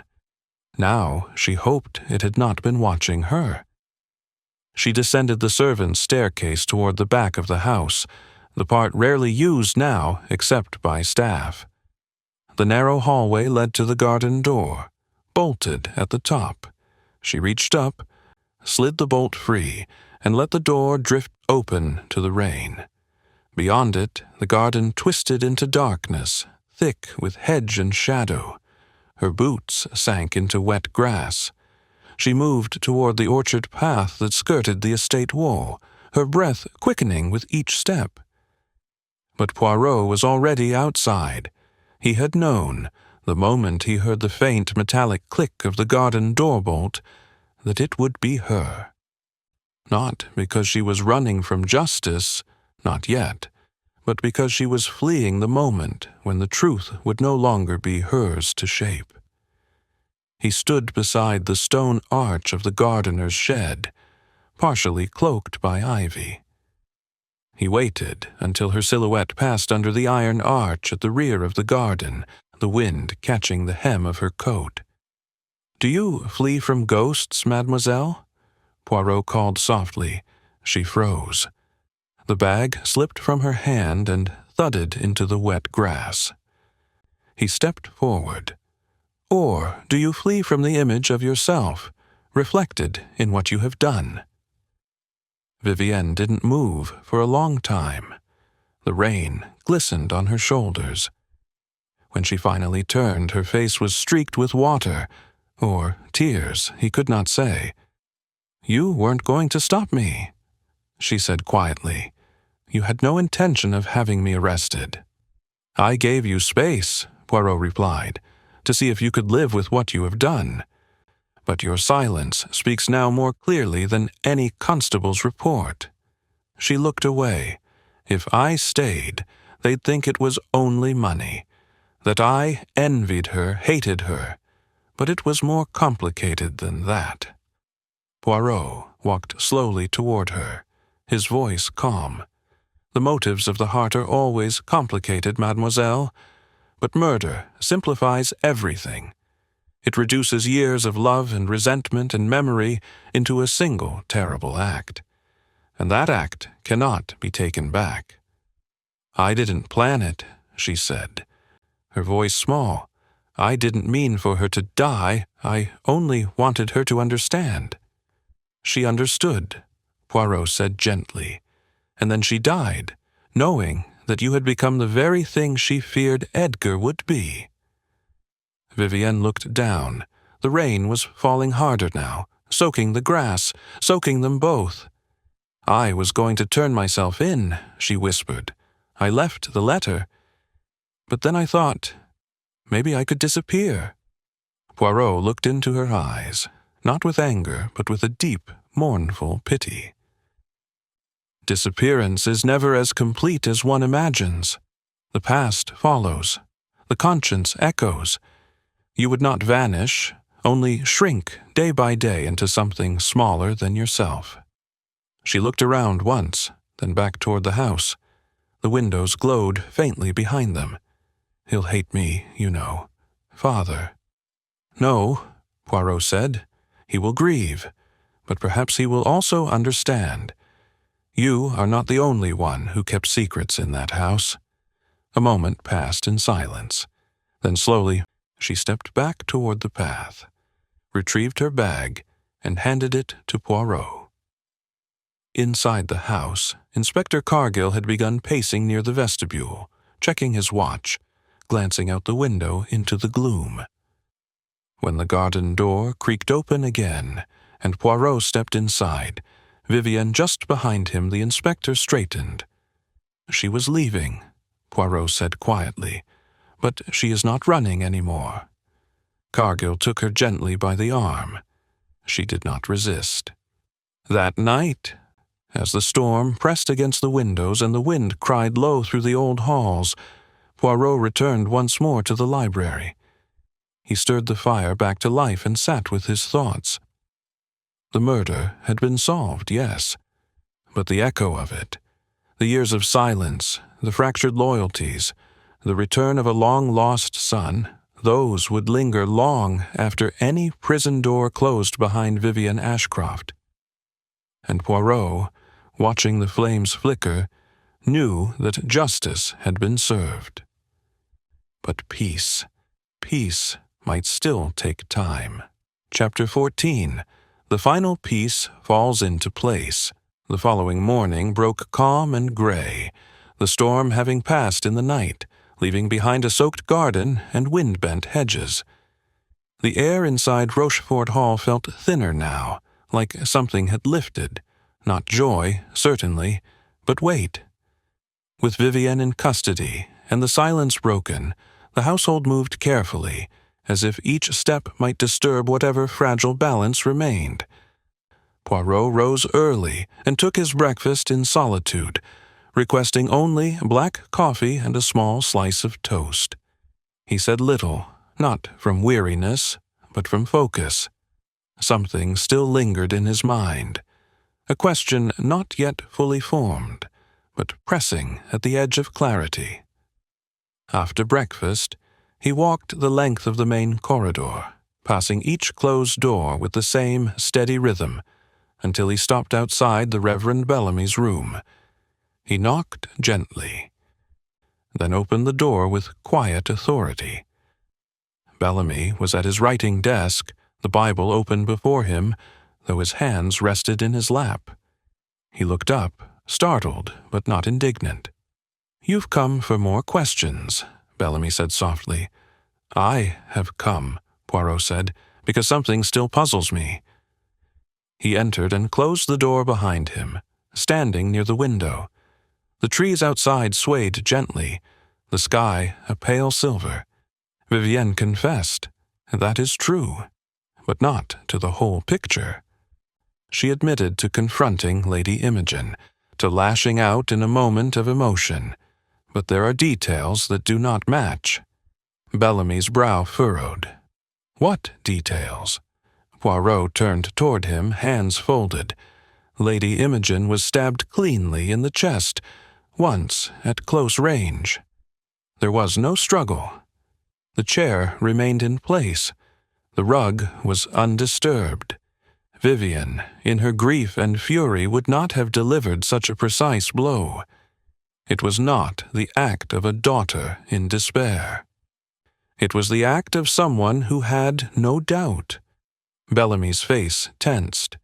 "You think she lied?" Poirot tilted his head. "I think she protected someone. Or perhaps she believed herself responsible for something she only began." There was silence between them, long and thick. After Reverend Bellamy's confession, Poirot did not speak for some time. He simply stood in the library alone as the fireplace ticked and the coals settled into ash. His reflection flickered in the tall window, distorted by the mist curling against the glass. Outside, the wind had picked up again, tugging faintly at the skeletal hedgerows. Somewhere in the east wing, a door opened and closed, and faint footsteps retreated down the corridor.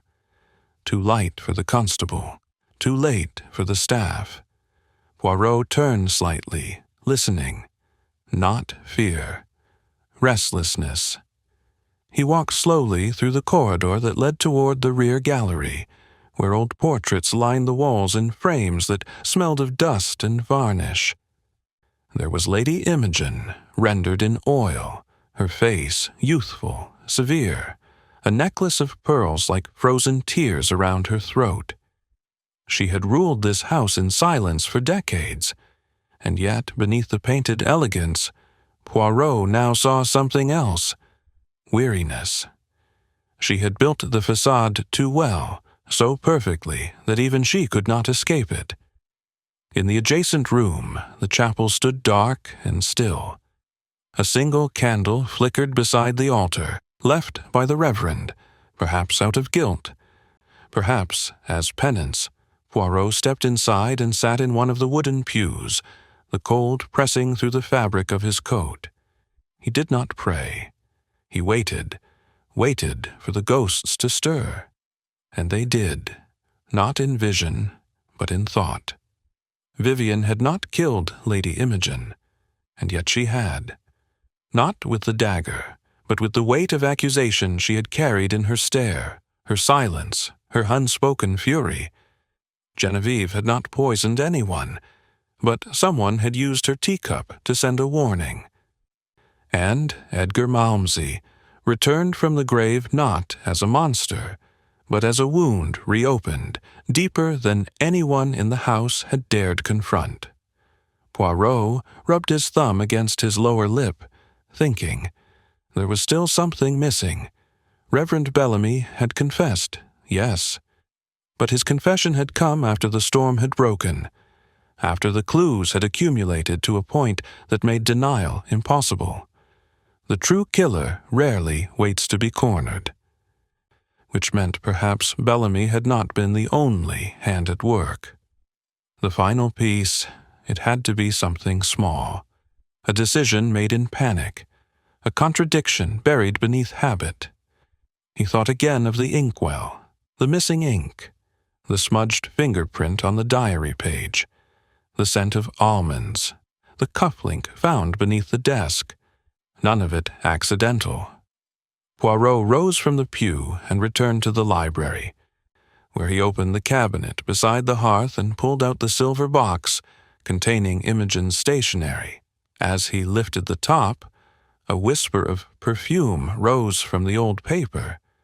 Lavender, faint now, but distinct. He sorted through envelopes, then stopped. A single envelope, creased, empty, but addressed in Imogen's own hand. To E.M. Edgar Malmsey.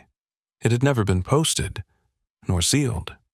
Poirot stared at the handwriting for a long moment. Then he turned it over, and saw the faint impression of another hand beneath the ink, as though someone else had once practiced writing those same initials. Not Imogen, Vivienne. He set the envelope down gently. A shadow moved behind him. "I wondered if you'd find it," said a voice. Poirot turned. Vivienne stood in the doorway, Her face was calm. Her hands were empty. "You were in her room that night," Poirot said quietly, "before the Reverend." She said nothing. "You tried to burn the letter, but the ashes revealed too much. So you took it, hid it, used it to convince yourself Edgar had returned for blood. I didn't want him dead," she said. "I believe you." He stepped toward her. "But I do not believe you walked away. I think you waited. You listened. And when you heard her speaking to the Reverend, you thought she was about to betray you." Vivian's gaze dropped. She always had the power, even then. She could break people with just a look. Poirot studied her. "She said your brother was like fire, but perhaps she forgot what happens when fire is denied air for too long." Vivienne stepped back. "What do you want from me now?" "The truth," Poirot said, "at last, without spin, without shame." She was quiet for a long time. Then, with a faint, shaking breath, she nodded. "I returned to the library that night, after the Reverend left. She was still alive. She saw me, and I thought she would say something kind. She didn't. She looked at me like I was a threat, like Edgar. She said, 'You were always the weak one.' At least he had conviction." Vivian's voice cracked. "So I picked up the letter opener. I only meant to hold it, to show her I wasn't afraid. But when she turned her back, I stepped forward, just as the Reverend had. But I didn't strike." Poirot's brow lifted. "No, I couldn't. I dropped it, and I ran." Poirot stepped closer. "Then tell me, did you hear her die?" Vivian closed her eyes. "Yes. I heard the cry, but it wasn't me. I was already in the corridor." Poirot nodded, slowly. "Then it was Bellamy who struck the final blow." "Yes," she whispered, "but I led him there. I made him believe she would destroy everything. I left the door ajar. I gave him the opening. I let it happen." Poirot reached out and gently closed the cabinet drawer. "You did not kill her, but your hands held the door open to her death." Vivienne wiped a tear from her cheek. "Then what am I?" Poirot looked at her, not with judgment, but with sorrow. "You are the echo of every silence that preceded the scream." And then he turned, leaving her alone in the flickering light of the hearth. Tomorrow he would gather them. But tonight, he had heard the last confession he needed. Then Bellamy rose slowly from his chair and moved to the fireplace, where the embers from last night's fire still glowed faintly. He stared into them, then spoke, voice low. "She called me that night, just after 10, said she had spoken to Edgar, that she was afraid, not of him, but of what revealing the truth might do. She asked me to come pray with her." Poirot stepped closer. "And you went?" "I did. I found her alone in the library. We spoke. She was calm, resigned. She said she was going to confess everything, that it was time. She even gave me a letter, sealed, to deliver to the police if anything happened to her." "Where is that letter now?" Bellamy did not answer at first. Then quietly, "I burned it." Poirot stared at him, and Bellamy continued. "It would have ruined the colonel, the family name, the church's connection to the estate. She named names, accused herself of concealing Edgar's past. She blamed herself, yes, but she also named others. I couldn't allow it. I thought I could persuade her. That she would change her mind." Poirot's voice was still, but she did not. "No, she was determined." Bellamy turned, eyes wet. "She said that the truth had to come out, even if it meant shame. I tried to reason with her, but she was firm. When I left, she was alive.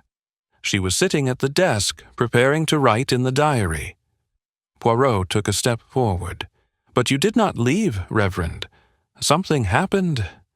Bellamy's expression crumbled. "She told me I had failed her, that I had watched her lie year after year, and said nothing. I don't remember picking up the dagger. I only remember her eyes. She said, 'You'll never stop hiding.' And then," Poirot closed his eyes briefly, "you struck." Bellamy sat down heavily. "I told myself she was already broken, that I was ending her suffering, but it was cowardice, not righteousness. I thought if Vivian had come in later and found her, perhaps she would believe it was her own fault. Perhaps she would say nothing." Poirot was silent for a long time. "You allowed her to carry the guilt," he said at last, "even after she confessed." Bellamy nodded slowly. "She never saw me do it. She only knew she had left her mother in despair. That was enough." Poirot moved to the door and opened it. "I will inform Inspector Cargill." Bellamy said nothing more. Later that afternoon, as the clouds began to part and weak sunlight spilled over the west lawn, Poirot stood with Cargill beneath the old oak tree where the family had once held summer gatherings. The inspector was grim, but not surprised. "So, in the end," Cargill said, "it wasn't just grief or scandal. It was guilt." Poirot nodded.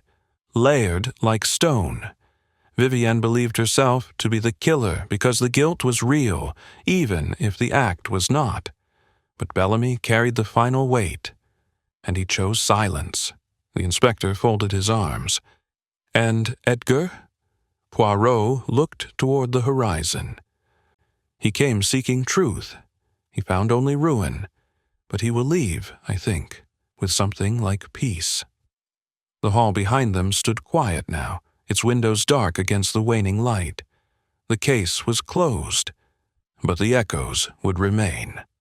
Chapter 15. The Final Gathering. It was just before twilight when Hercule Poirot requested that all remaining members of the household gather once more in the drawing room. The request came not through an order, but a quiet note left at each door, polite, unmistakable, and final. As the last of the sun touched the tops of the tall hedges, casting long amber shadows into the manor's hallways, the residents made their way to the great room one by one, their footsteps muted on the thick carpets, their expressions tight with expectation. A fire had been lit despite the season, and the windows were drawn, allowing the flickering orange light to cast tall silhouettes on the walls. Colonel Malmsey stood by the mantel, brandy in hand. The knuckles of his free hand pressed tightly to his thigh. Genevieve Lemoine sat near the window, eyes fixed on the hearth, but seemingly seeing nothing. Dr. Greer stood with arms crossed, her usual composure now tinged with weary resignation. Reverend Bellamy arrived last, shoulders slouched and face pale, as though he had aged a year in a single day. He did not speak. And in the center of the room, pacing slowly, Poirot waited until the hush was complete. "My friends," he began gently, "you have all endured days of unease, suspicion, and grief. The death of Lady Imogen was not only a loss to this house, but the unsealing of secrets buried far longer than most realized. What occurred was not a simple matter of passion or revenge. No, it was a collision of guilt, of loyalty, of long-standing silence." He turned to face them more directly now, his voice still quiet but carrying weight. "I ask you to listen not as witnesses or suspects, but as people bound together by a tragedy that none of you could escape." The room remained still. Poirot folded his hands behind his back and began his reconstruction. Lady Imogen was preparing to speak the truth. not merely about Edgar's return, but about the events that forced him into exile. For years, she had lived with that burden, and when Edgar returned, not as an enemy, but a reminder, it was no longer possible to hide. He glanced at the colonel. You knew he might come back. Did you not? Malmsey swallowed hard, then gave a curt nod. I suspected. Poirot continued. Lady Imogen wrote letters, changed her will, kept a diary which, though later stolen, recorded her fears. She confided in Reverend Bellamy, who promised to help her. But when she insisted on going public, on sharing what had been concealed, the Reverend, fearing disgrace and ruin, took matters into his own hands. Bellamy sat motionless, but his breathing had grown shallow. She trusted you, Reverend, Poirot said softly, and you struck her. You made it look clean, controlled, as though it had been done by someone else. But in your panic, you left behind too much. Poirot turned to the others. The gloves were planted later, the diary page hidden, the scene manipulated. These were not the acts of Bellamy, but of Vivian, who arrived shortly after. She found Imogen dead and believed she had caused it. Or perhaps, in some deep place of her heart, she wanted to believe that. He stepped toward Genevieve. And you, mademoiselle, knew enough to be afraid. You saw the cracks. You prepared to run. But you did not poison your own tea. Someone else did, hoping to silence you, because your silence made you a useful tool, until you became a threat. Genevieve blinked, but did not speak. Poirot took a slow breath, and, through it all, Edgar remained hidden, watching the family that had turned on him once now tear itself apart for a second time.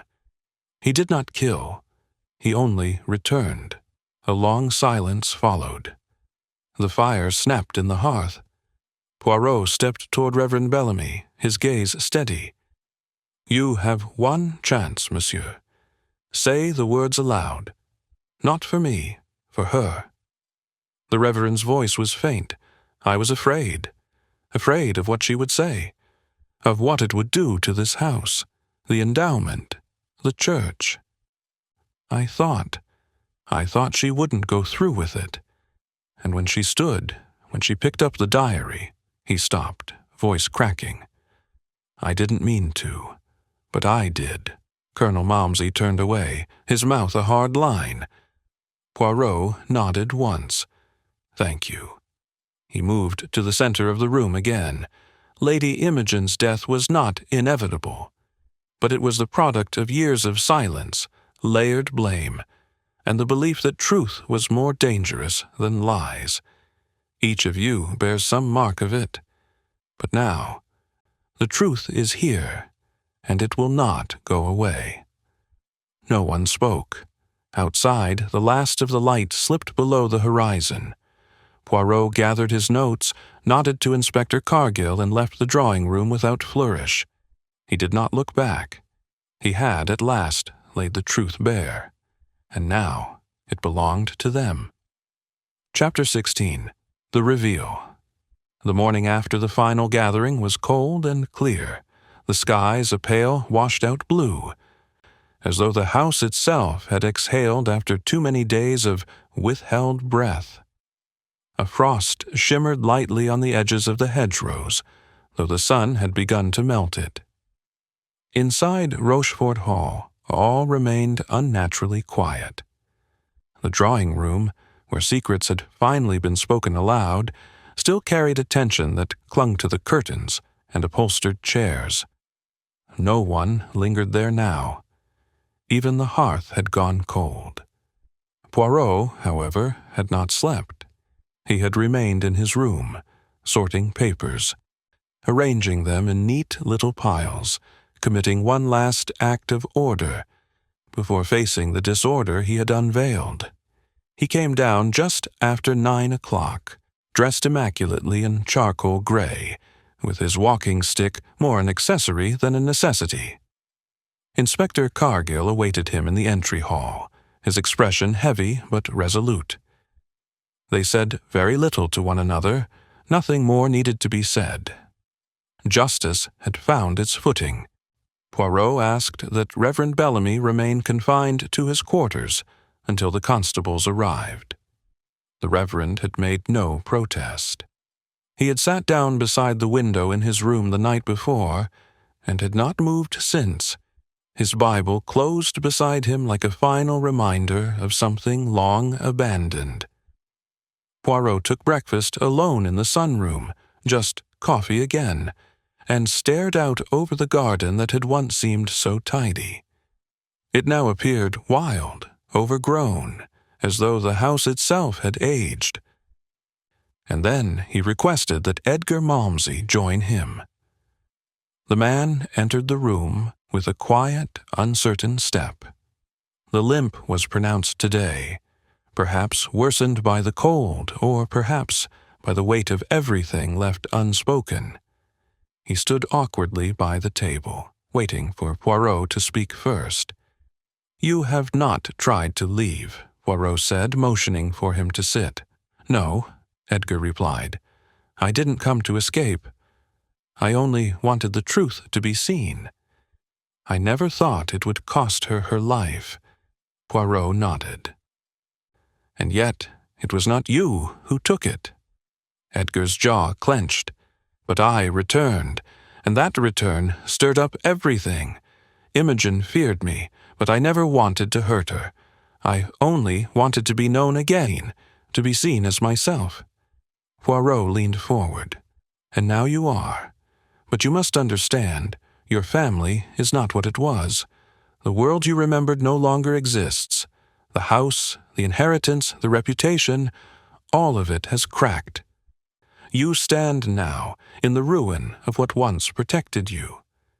"I know," Edgar said, quieter now, "and yet I feel more free than I ever did as a ghost." Poirot studied him. "There is still a choice ahead.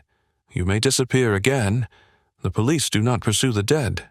But if you remain, you will be asked questions. About your past, about the girl in the village, about why you vanished and what you did after." Edgar nodded slowly. "I've hidden long enough. I'll stay." Poirot rose.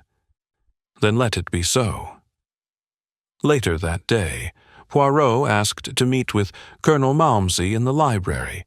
The colonel had not spoken much since Vivian's arrest, and now sat heavily in the armchair where Imogen had once read her newspapers. He looked older, somehow smaller in the light. Poirot sat opposite him, legs crossed neatly. "I regret to say that the death of your wife has uncovered a chain of silence that led here not by accident, but inevitability. The Reverend acted, yes, but not in isolation. He was emboldened by a culture in this house, a culture of concealment. You, too, Colonel, bear the stain." Malmsey stared into the fire. "You think I don't know that? I was the one who let her send him away. My son, my own blood. I let her cover it up for the sake of appearances. And now, look what it cost." "You do not excuse what she did," Poirot said gently. "No, but I understand it now. She was afraid, not of Edgar, but of losing control, of her legacy unraveling." Poirot stood and moved toward the window. "It has unraveled, but perhaps from this ruin something honest can grow." The colonel looked up, surprised. "You think that's still possible?" Poirot gave the faintest of smiles. "I do." By midday, the constables had arrived. Reverend Bellamy was taken quietly. He said nothing as he was led through the house, only glanced once toward the chapel, and lowered his eyes. No one watched him go, save Genevieve, who stood at the top of the stairs, arms wrapped tightly around herself, her expression unreadable. Poirot did not speak to her. He simply nodded once, and she turned away. That evening, Poirot packed his bags in silence. He had not rushed the case. But now that it was complete, he felt no reason to linger. The house would go on without him, damaged, yes, but no longer deceiving itself. He left a note for Vivian at the constabulary, short and handwritten. "You are more than your silence. Speak the truth from now on. That is how you atone." He left no note for the colonel. Just before he stepped into the car that would take him to the station, Poirot paused at the edge of the drive and turned to look back at Rochefort Hall. The sun was beginning to set, casting a golden light on the tall windows. It looked peaceful again, but not innocent. It would never be innocent again. Chapter 17. Outcome and Justice. The train to London hummed steadily beneath Poirot's feet, a dull rhythm that suited his thoughts well. Outside the window, the countryside passed in quiet blurs, fields dotted with mist, distant steeples rising from slumbering villages. Yet his mind did not rest. It remained fixed on the house he had left behind, on Rochefort Hall, and the shadows that still lingered in its corridors. Justice, he reminded himself, was not always a triumph. Often it was a quiet, sorrowful thing, an exhalation after a long-held breath. And in this case, it had come at the cost of nearly everyone involved. Reverend Bellamy had not resisted arrest. He had offered no defense, no plea, only a quiet nod as he was led from the house. The coroner's inquest confirmed Poirot's deductions. The blow had been deliberate, delivered at close range with enough force and accuracy to suggest premeditation. Vivian's earlier confession, made in desperation and guilt, was amended in the record. Her charges were reduced to obstruction and concealment of evidence. She remained in custody, awaiting sentencing, though Poirot suspected the court would weigh her grief and confusion against her crime. She had already lost everything she thought she had preserved. Colonel Malmsey had withdrawn into a silence from which few could reach him. He no longer sat at the head of the table, no longer appeared for breakfast or strolled the grounds. Instead, he stayed in his study, the brandy untouched, the old war medals polished but hidden in a drawer. He had become, in a sense, the last occupant of a broken dynasty. Poirot had seen that kind of man before, those who survived not because they were strong, but because they were too exhausted to fall. Geneviève Lemoine, once a figure of composure, gave her resignation quietly and departed the hall the same morning Poirot did.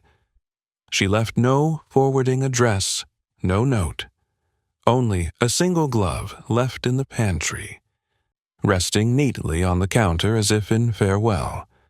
Poirot suspected she would not return to secretarial work. Some women, after brushing against tragedy, chose reinvention rather than explanation. He did not blame her. And Edgar Malmsey, the phantom at the center of the storm, remained on the grounds for 2 more days. He did not attempt to run, nor did he beg for forgiveness. He walked the garden paths alone, sometimes speaking to no one, sometimes staring up at the windows where he once lived. Poirot had left him with one final piece of advice: to speak for himself at last, to write down what had been lost or twisted, and let the truth carry its own weight. Whether Edgar would do so remained unknown, but Poirot sensed something had shifted in the man. Perhaps not peace, but at least presence. Edgar Malmsey had been dead for over a decade. Now he had returned, not as an avenger, but as a witness. The train rattled over a bridge, steam curling against the glass. Poirot removed a small notebook from his coat pocket and made a brief entry, as he always did after a case closed. He did not write the names of the guilty or the details of the crime. Those were for the reports, the courts, the archives. He wrote only this: Rochefort Hall, a house of silence and legacy. Justice delivered, though none left unchanged. Truth unearthed not in triumph, but in sorrow. He closed the notebook and placed it back inside his coat. The countryside began to shift, signs of the city appearing in the distance, brick buildings, telegraph poles, the blur of industry. Poirot straightened his cuffs, adjusted his cravat, and closed his eyes for a moment. Justice had been done, but what lingered behind it, the ruined relationships, the smothered ambitions, the warped loyalties, those would echo long after headlines faded. There would be no grand trial in the public square, no front-page splash in the morning papers. The story would be filed away quietly, as many crimes of the wealthy were, behind polished doors and soft-spoken lawyers. But Poirot knew. He had seen what no one else had dared look at. Not the act, but the silence before it. Not the weapon, but the moment someone chose to pick it up. Not the diary, but the heart behind the hand that wrote it. The train gave a soft lurch as it neared the station. Poirot opened his eyes. Justice had many faces. That week it had worn sorrow. Chapter 18. The Closing Remark. A week had passed since Hercule Poirot left Rochefort Hall, yet its echo still traveled with him, in the subtle details, in the expressions that clung to memory, in the heaviness that only truth could leave behind. He now sat in his London apartment on the second floor of Whitehaven Mansions, his desk immaculate as always, a small vase of fresh-cut lilies resting beside a silver-framed photograph of Hastings. Outside, the streets moved with their usual haste, the clatter of hooves and the clink of shop-front bells fading into the steady hum of the city. But within Poirot's flat there was only stillness and reflection. The case had been a quiet one in the public eye. No headlines, no sensational trial. The Malmsey name still held weight, and though the Reverend Bellamy was to stand trial, arrangements were made through private channels to minimize scandal. Vivian Ashcroft, once the poised and untouchable daughter of Rochefort, was released into the care of an institution just outside Bath. Not criminally charged, but deemed emotionally unwell and morally confused. Poirot had objected to the wording, but not the result. She would not harm anyone again. That, at least, he had ensured. Genevieve had not resurfaced.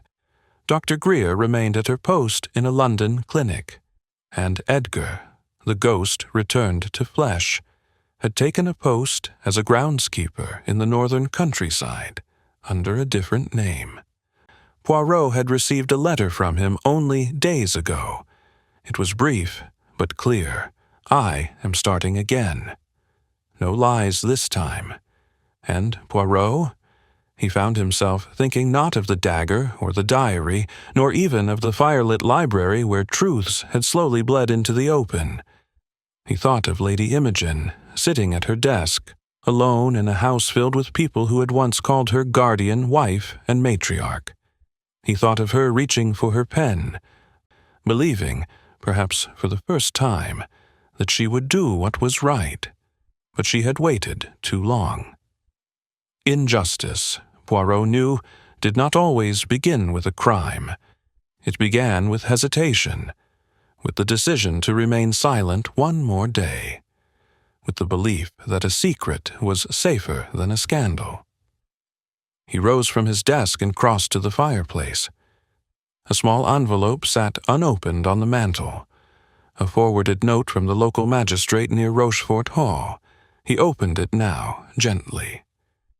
Dear Monsieur Poirot, it may comfort you to know that the child from the village, the one at the center of the old Malmsey scandal, is alive, well, and now a teacher in Dorset. She declined to press charges against Edgar Malmsey, stating that what mattered to her now was peace. She thanked you by name. Poirot folded the note carefully and replaced it on the mantel. The corner of his mouth curved faintly. He returned to his chair, reached for a fresh sheet of writing paper, and began composing a letter. To Miss Felicity Marsh, I do not know if you remember the name of the man who returned to you, not as the boy he once was, but as the man he had to become. But I write to you not as a detective, but as a witness. The truth, mademoiselle, is a heavy thing. It bends us.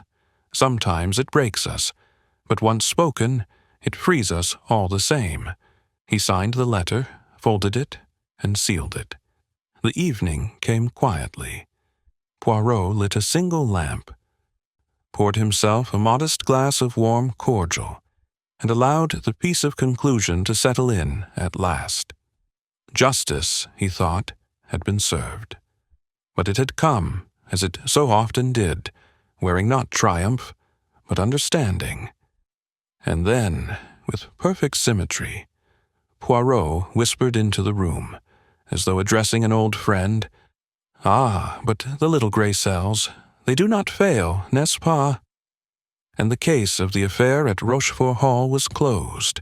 Whitehaven Mansions had grown quiet with the late hour.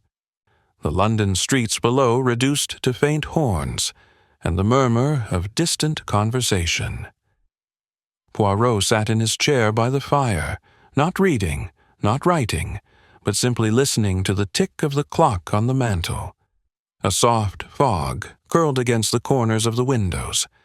It reminded him, in a distant way, of the first morning at Rochefort Hall, when the mist had clung to the ivy like a memory reluctant to let go. The case was done. His notes were filed. The inspector had confirmed Reverend Bellamy's transfer to remand. Vivian Ashcroft remained in a clinic under observation. Edgar Malmsey, the ghost made flesh, had chosen anonymity over fame. A groundskeeper's cottage, a small dog, and a field to walk in without judgment. And yet, despite the quietness of the resolution, Poirot knew this case would stay with him. Not for its violence, which was brief, but for its silences, which had stretched for years. He rose and walked to the shelf, drawing from it a small, leather-bound album he rarely opened. Within it, pressed and labeled in meticulous handwriting, were clippings and keepsakes from past cases.